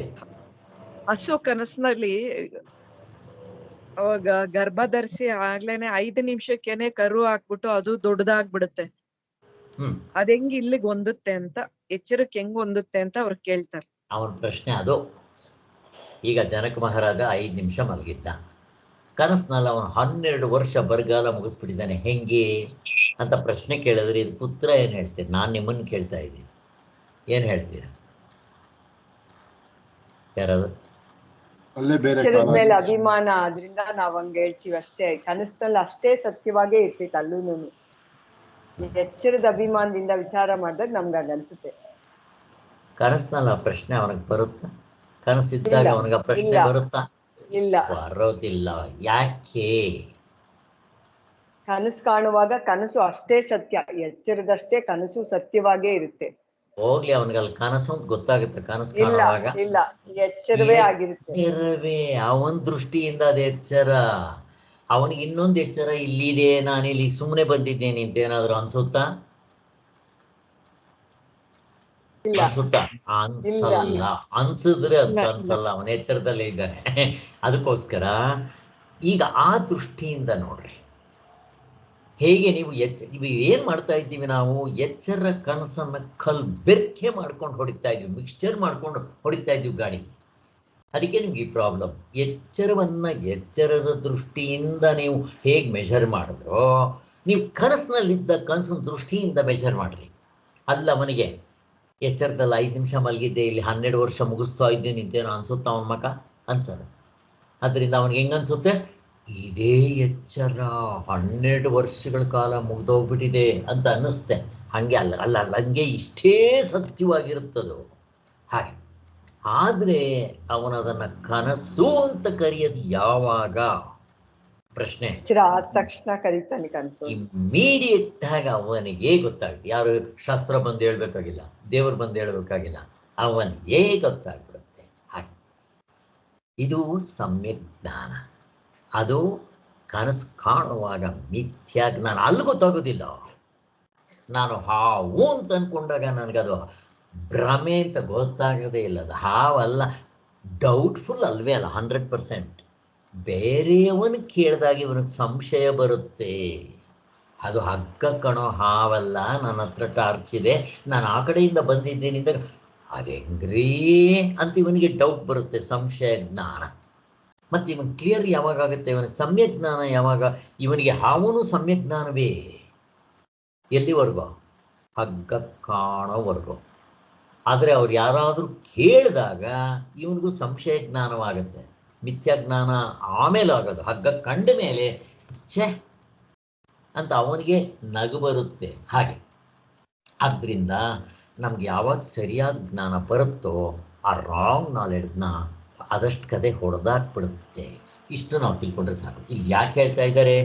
ಇಷ್ಟು ವೆರೈಟಿಗಳಿದೆಯಲ್ಲಪ್ಪ, ನೀವು ಒಂದೇ ಅರಿವು, ಎಚ್ಚರ ಕನಸು ನಿದ್ದೆ ಮೂರರಲ್ಲೂ ಅದೇ ಆಗ್ತಾ ಇದೆ ಅಂತ ಹೇಳ್ತಿರಲ್ಲ, ನಮಗೆ ನಂಬಕ್ಕಾಗಲ್ಲ ಅಂತಾರೆ. ಅವನ ಅನುಭವ ಬಿಟ್ಟ ಬರೀ ತರ್ಕ ಇಟ್ಕೊತಾನೆ. ಅವನಿಗೆ ನಾವು ಸಾರ್ವತ್ರಿಕ ಪೂರ್ಣ ಅನುಭವ ತೋರಿಸದೆ ಬರೀ ಇದೊಂದು ಹೇಳಿದ್ರೆ ಅವನ ಹಿಂಗೆ ಪ್ರಶ್ನೆ ಕೇಳೋದು, ಹಿಂಗೆ ಪ್ರಶ್ನೆ ಕೇಳ್ತಾರೆ. ನಮ್ಗೆ ಆ ಪ್ರಶ್ನೆ ಬರೋದಿಲ್ಲ. ಯಾಕೆ?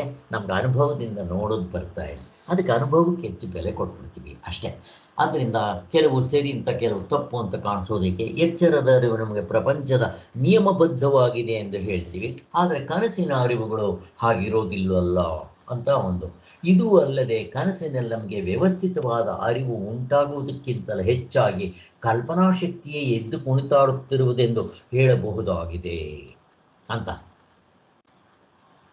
ಈಗ ಇದು ಅವನು ಇನ್ನೊಂದು ಕೊನೆಗೆ ಏನು ಹೇಳ್ತಾನೆ ಇಲ್ಲಿ? ಕನಸಿನಲ್ಲಿ ಎಲ್ಲ ಕಲ್ಪನಾ ಶಕ್ತಿ ಅಂತ ಹೇಳ್ತಾನೆ. ಹಾಗಂದ್ರೆ ಅರ್ಥ ಏನು?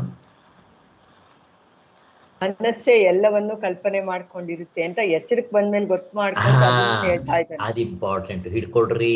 ಕನಸಿನಲ್ಲಿ ಹೇಳಲ್ಲ ಅವನಂಗೆ. ಎಲ್ಲಿ ಕನಸಿನಲ್ಲಿ ಹೇಳಿ ನೋಡ? ಹೇಳಲ್ಲ. ಕನಸಿನಲ್ಲಿ ಅದು ಎಚ್ಚರದಷ್ಟೇ ಸತ್ಯವಾಗಿರುತ್ತೆ ಎಲ್ಲಾನು.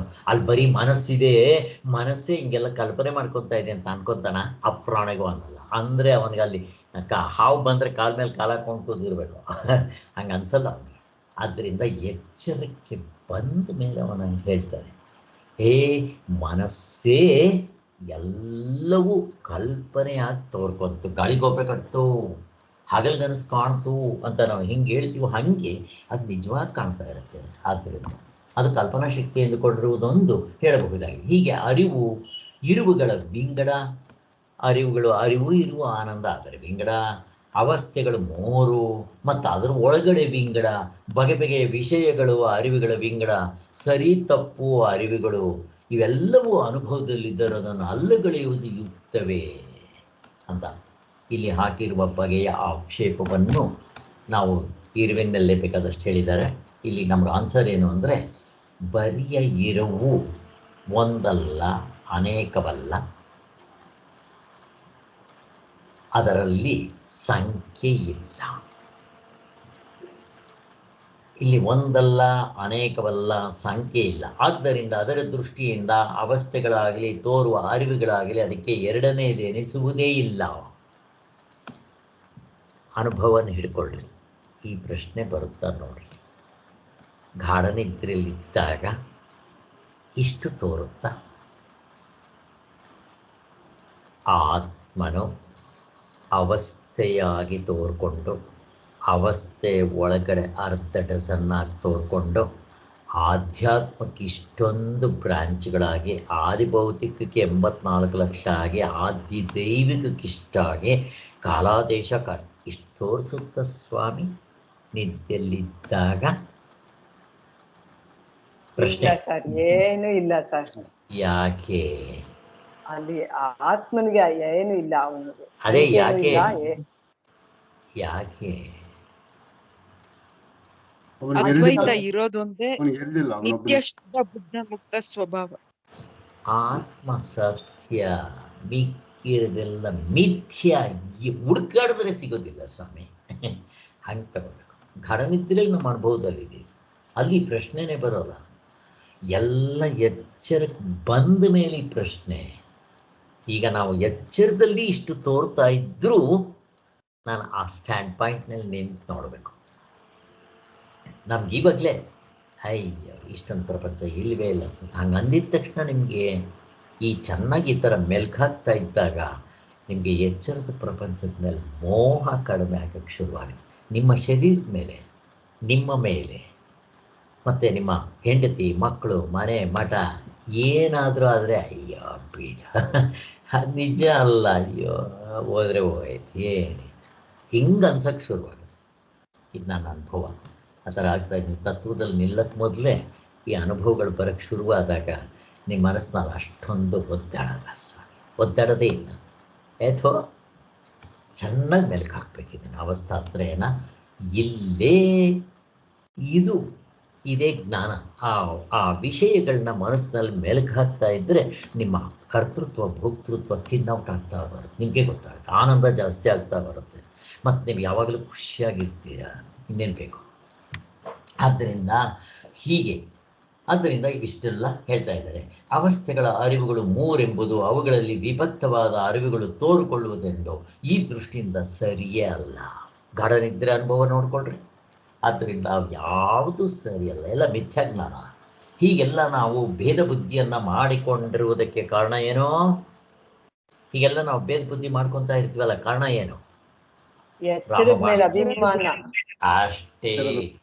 ಎಚ್ಚರದಿಂದ ನಾವು ನೋಡಕ್ಕೆ ಹೋಗ್ತೀವಿ, ಸಿಕ್ಕಾಗುತ್ತೆ. ಅದೇ ನೀವು ಘಡನಿದ್ರೆ ಅನುಭವದಿಂದ ಸೇಮ್ ಇದನ್ನೇ ನೋಡ್ರಿ, ಯಾವುದಕ್ಕೂ ಪ್ರಶ್ನೆನೇ ಬರೋದಿಲ್ಲ. ನಮಗೆ ಆರಾಮಾಗಿರ್ತೀವಿ. ಇದನ್ನು ನೆನಪಿನಲ್ಲಿ ಇಟ್ಕೊಂಡ್ರೆ ಇವತ್ತು ಅಲ್ಲಿಗೆಲ್ಲ ಪೂರ್ತಿ ಮುಗಿತು. ಈಗ ನಮ್ಮ ಇವರು ಒಂದು ಪ್ರಶ್ನೆ ಕೇಳ್ತಾ ಇದ್ದರು, ಶ್ರೀಧರ್ ಅವರು, ಅದನ್ನಿವಾಗ ನೋಡೋಣ. ಇಲ್ಲಿ ಪ್ರಶ್ನೆ ಈಗ ನಮಗೆ ಸ್ಪಷ್ಟವಾಗಿ ಅರ್ಥ ಆಯಿತು. ಈಗ ನನ್ನ ಕಣ್ಣು ನೋಡ್ತಾ ಇದೆ, ನನ್ನ ಕೈ ಕೆಲಸ ಮಾಡ್ತಾ ಇದೆ, ಕಾಲು ಕೆಲಸ ಮಾಡ್ತಾ ಇದೆ ಅಂತ ನಾವು ವ್ಯವಹಾರದಲ್ಲಿ ಉಪಯೋಗಿಸ್ತೀವಿ. ಬಟ್ ಇದರ ಹಿಂತಡಿಕೆ ಯಾವುದರಿಂದ ಇವು ಕೆಲಸ ಮಾಡ್ತಾ ಇದೆ ಪ್ರಶ್ನೆ? ಆತ್ಮನಿಂದನೇ, ಆತ್ಮನ ಅರಿವು. ಅಲ್ಲಿಗೆ ಕಣ್ಣು ನೋಡ್ತು ಅನ್ನೋ ಬದಲು ಆತ್ಮನೇ ನೋಡ್ತು ಅಂತ ಯಾಕೆ ಹೇಳ್ಬಾರ್ದು? ಕರ್ಮೇಂದ್ರಿಯಗಳು ಕೈಗಳು ಕೆಲಸ ಆತ್ಮನಲ್ಲಿ ಕ್ರಿಯೆ ಇಲ್ಲ, ಕ್ರಿಯೆ ಇಲ್ಲ ಆತ್ಮನಲ್ಲಿ. ಅಲ್ಲಲ್ಲ, ಕ್ರಿಯೆ ಇಲ್ಲ ಸರಿ. ಹೇಳಿ ಸಾಕ್ಷಿಭೂತ ಸಾಕ್ಷಿಭೂತ ಸರ್ರೆ. ಈಗ ಕರೆಂಟು ಏನು ಮಾಡೋದಿಲ್ಲ, ಬಟ್ ಅಲ್ಲ, ಅದಕ್ಕೆ ಸುಖ ದುಃಖ ಕ್ರಿಯೆ ಏನೇ ಇಲ್ಲ. ಕ್ರಿಯೆ ಇಲ್ಲ ಅಂತಂದರೆ ಇಲ್ಲಿ ಸೂರ್ಯ ಹಿಂಗೆ ಪಳಪಳ ಅಂತ ಏನು ಮಾಡೋದಿಲ್ಲ, ಜಸ್ಟ್ ಅವನ ಪ್ರೆಸೆನ್ಸ್ ಸಾಕು. ಮಳೆ ಬೆಳೆ ಸಮೃದ್ಧಿ, ಮಳೆ ಅದು ನೀರು ಕಾದ್ಕೊಂಡು ಮೇಲಕ್ಕೆ ಹೋಗಿ ಮೋಡಗಳು ಇದಾಗಿ ಮಳೆ ಬೀಳ್ತಾ ಇರುತ್ತೆ ಅಷ್ಟೇ. ಸುಮ್ಮನೆ ಸೂರ್ಯ ಶಾಖ ಕೊಡ್ತಾ ಇರ್ತಾನೆ ಅಷ್ಟೇ. ಹಾಗೆ ಆತ್ಮನ ಪ್ರೆಸೆನ್ಸ್ ಇಟ್ ಸೆಲ್ಫ್ ಎನಫ್. ಅದಕ್ಕೋಸ್ಕರ ಇಲ್ಲಿ ಮಿಕ್ಸಿನಲ್ಲಿ ಏನೇ ಇನ್ಸ್ಟ್ರೂಮೆಂಟ್ ಇರಲಿ ಅದಕ್ಕೆ ಅದು ಬೆಲೆ ಇಲ್ಲ. ಕರೆಂಟ್ಗೆ ಬೆಲೆ, ಕರೆಂಟ್ ಏನು ಕ್ರಿಯೆ ಮಾಡೋಲ್ಲ, ಅದು ಬೇರೆ. ಹಾಗೆ ಆತ್ಮನಿಂದಲೇ ಎಲ್ಲ ಕೆಲಸ ಆಗ್ತಾ ಇರೋದು. ಅಲ್ಲಿಗೆ ನಾನು ಅಂತಂದರೆ ಈ ಕರ್ಮೇಂದ್ರಿಯಗಳು ಜ್ಞಾನೇಂದ್ರಿಯಗಳು ಅಂತಃಕರಣವನ್ನು ಯಾಕೆ ರೆಕಗ್ನೈಸ್ ಮಾಡ್ತೀರಾ? ನಾನಂದರೆ ಆತ್ಮನೇ. ಅವಾಗ ಏನಾಗುತ್ತೆ? ಅಹಂ ಬ್ರಹ್ಮಾಸ್ಮಿ. ಈಗೇನಾಗುತ್ತೆ?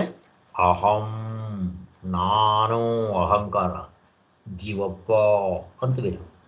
ಆದ್ದರಿಂದ ಎಲ್ಲವೂ ಆತ್ಮನಿಂದಲೇ ಆಗ್ತಾ ಇರೋದು. ಈಗ ಎಚ್ಚರದಲ್ಲಿ ಸೇರೆ. ಅದಕ್ಕೋಸ್ಕರನೇ ಶಾಸ್ತ್ರದಲ್ಲಿ ಹೇಳುವಾಗ ಕರ್ಮೇಂದ್ರಿಯಗಳಿಗೆ ಕರ್ಮೇಂದ್ರಿಯಗಳು, ಜ್ಞಾನೇಂದ್ರಿಯಗಳಿಗೆ ಜ್ಞಾನೇಂದ್ರಿಯಗಳು, ಅಂತಃಕರಣಕ್ಕೆ ಅಂತಃಕರಣ, ಪ್ರಾಣಕ್ಕೆ ಪ್ರಾಣ, ಮನಸ್ಸಿಗೆ ಮನಸ್ಸು ಅಂತ ಹಿಂಗೆ ಹೇಳ್ತಾ ಬರ್ತಾರೆ. ಎಚ್ಚರದಲ್ಲಿ ಸರಿ. ಕನಸಿನಲ್ಲಿ ಹೇಗೆ ಸ್ವಾಮಿ? ಪ್ರಶ್ನೆ ಕೇಳ್ತಾರೆ. ಮನಸ್ಸಿಗೆ ಮನಸ್ಸು, ಮನಸ್ಸೇ ಅಲ್ಲಿ. ಕನಸಿನಲ್ಲೂ ಹೀಗೆ. ಕರೆಕ್ಟ್ ತಾನೆ? ಕರೆಕ್ಟ್. ನಿದ್ದೆಯಲ್ಲಿ ಅವನೇ ಇರೋದು, ಅಲ್ಲಿ ಇನ್ನೇನು ಪ್ರಶ್ನೆನೇ ಇಲ್ಲ. ಇಲ್ಲ ಆದರೆ ಮಿಕ್ಸಪ್ ಆಗಿರುತ್ತೆ. ನಾನು ಆ ಮಿಕ್ಸಪ್ಪನ್ನು ಬಿಡಿಸ್ಕೊಂಡು ನೋಡೋದು ಬರಬೇಕು. ಮಿಕ್ಸಪ್ನ ಬಿಡಿಸ್ಕೊತೀನಿ ಅಂತಂದ್ರೆ ಅವು ಸಾಯ್ಲಿ ಅಂತಲ್ಲ, ಅವು ಇದ್ದಂಗೆ ನನಗೆ ಚಿನ್ನ ನೋಡೋಕೆ ಬರಬೇಕು. ಬರುತ್ತೆ. ನನಗೆ ಯಾವಾಗ ಚಿನ್ನ ಅನ್ನೋದು ಗೊತ್ತಾಗಕ್ಕೆ ಮೊದಲು ನನಗೆ ಒಡವೆ ಸತ್ಯ, ಚಿನ್ನ ಗೊತ್ತಿಲ್ಲ, ಆವಾಗ ಕಷ್ಟ. ಈಗೇನಾಯಿತು? ಒಡವೆನೂ ಮೊದಲಿಂದನೂ ಅನುಭವದಲ್ಲಿದೆ, ಈಗ ಚಿನ್ನವೂ ನನಗೆ ಅನುಭವ ಬಂದಿದೆ.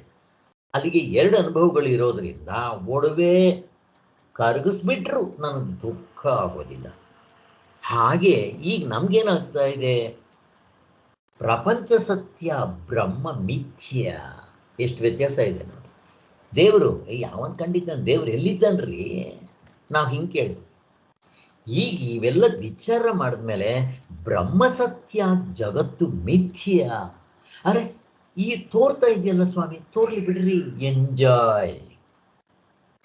ಹಂಗೆ ಬರ್ಬೇಕು ನಮಗೆ. ಮತ್ತೆ ವ್ಯತ್ಯಾಸ ಏನಾಯ್ತು? ಈಗಲೂ ಎಂಜಾಯ್ ಮಾಡ್ತೀನಿ, ಮುಕ್ತನಾದ ಮೇಲೂ, ಆಮೇಲೆ ಮೊದಲು ಎಂಜಾಯ್ ಮಾಡ್ತಾ ಇದ್ದೆ. ಎಂಜಾಯ್ ಮೊದಲು ದುಃಖನೂ ಇತ್ತು, ಎಂಜಾಯ್ಮೆಂಟ್ ಇತ್ತು. ಇವಾಗ ದುಃಖ ಇಲ್ಲ, ಬರೀ ಎಂಜಾಯ್ಮೆಂಟ್. ವ್ಯತ್ಯಾಸ ಏನಾಯ್ತು? ನಾನು ಪ್ರಶ್ನೆ ಕೇಳ್ತೀನಿ. ಅಟ್ಯಾಚ್ಮೆಂಟ್ ಇಲ್ಲ, ತಾದಾತ್ಮ್ಯ ಇಲ್ಲ. ಹಿಡ್ಕೊಳ್ರಿ. ಅಲ್ಲಿ ಕರ್ತೃತ್ವ, ಈ ಮೊದಲು ಕರ್ತೃತ್ವ ಇತ್ತು, ಭೋಕ್ತೃತ್ವ ಇತ್ತು. ಇವಾಗ ಕರ್ತೃತ್ವ, ಭೋಕ್ತೃತ್ವ, ಜ್ಞಾತೃತ್ವ, ಪ್ರಮಾತೃತ್ವ ಇಲ್ಲ. ಸ್ಪಷ್ಟವಾಗಿ ಗೊತ್ತಾಗ್ಬಿಟ್ಟಿದೆ. ಹಾವಿಲ್ಲ. ಹಾವಿನಲ್ಲಿ ಹಾವು ಯಾವತ್ತೂ ಇರಲ್ಲ. ಆದರೆ ಚಿನ್ನ ಒಡವೆನಲ್ಲಿ ಒಡವೆಗಳು ತೋರ್ತಾ ಇರುತ್ತೆ. ಬ್ರಹ್ಮಜ್ಞಾನ ಆದಮೇಲೆ ಅವನ ಶರೀರ ತೋರ್ತಾ ಇರುತ್ತೆ, ಅವನಿಗೆ ಹೊಟ್ಟೆ ಹಸಿವಾಗುತ್ತೆ, ಊಟ ಮಾಡ್ತಾನೆ. ಶಾಸ್ತ್ರದಲ್ಲಿ ಹೇಳ್ತಾರೆ, ಅವನು ಊಟ ಅಕಸ್ಮಾತ್ 4 ದಿವಸ ಸಿಗದೆ ಇದ್ರು ಅವನು ಅದ್ರ ಕಡೆ ಯೋಚನೆ ಮಾಡಲ್ಲ. ಯಾಕೆಂದ್ರೆ ಒಳಗಡೆಯಿಂದ ಆನಂದದ ಗಣಿ ಇದ್ದಾಗ ಅವನಿಗೆ ಆ ಹಸು ಕಡೆನೂ ಹೋಗೋದಿಲ್ಲ ಮನಸ್ಸು. ಮತ್ತೆ ಮತ್ತೆ ಮನಸ್ಸು ಅಂತ ಹೇಳಲೇಬೇಕು. ಅವನಿಗೂ ಮನಸ್ಸು ಇರುತ್ತೆ, ಆದರೆ ಹೊಸ ಮನಸ್ಸು, ಶುದ್ಧವಾದ ಮನಸ್ಸು, ತುಂಬ ಶುದ್ಧ. ಅಲ್ಲಿ ಕಲ್ಮಶನೇ ಇಲ್ಲ. ಒಟ್ನಲ್ಲಿ ಮನಸ್ಸು ಇರಬೇಕು, ವ್ಯವಹಾರ ಮಾಡಬೇಕು, ಕಣ್ಣಿರಬೇಕು, ಶರೀರ ಇರಬೇಕು. ಅವ್ರಿಗೂ ನಮ್ಮಂಗೆ ಹೊಟ್ಟೆ ಹಸುವಾಗುತ್ತೆ. ಬಟ್ ನಮಗೆ ಹೊಟ್ಟೆ ಹಸುವಾಗೋದು, ಅವನಿಗೆ ಹೊಟ್ಟೆ ಹಸುವಾಗೋದು ವ್ಯತ್ಯಾಸ ಇರೋದು.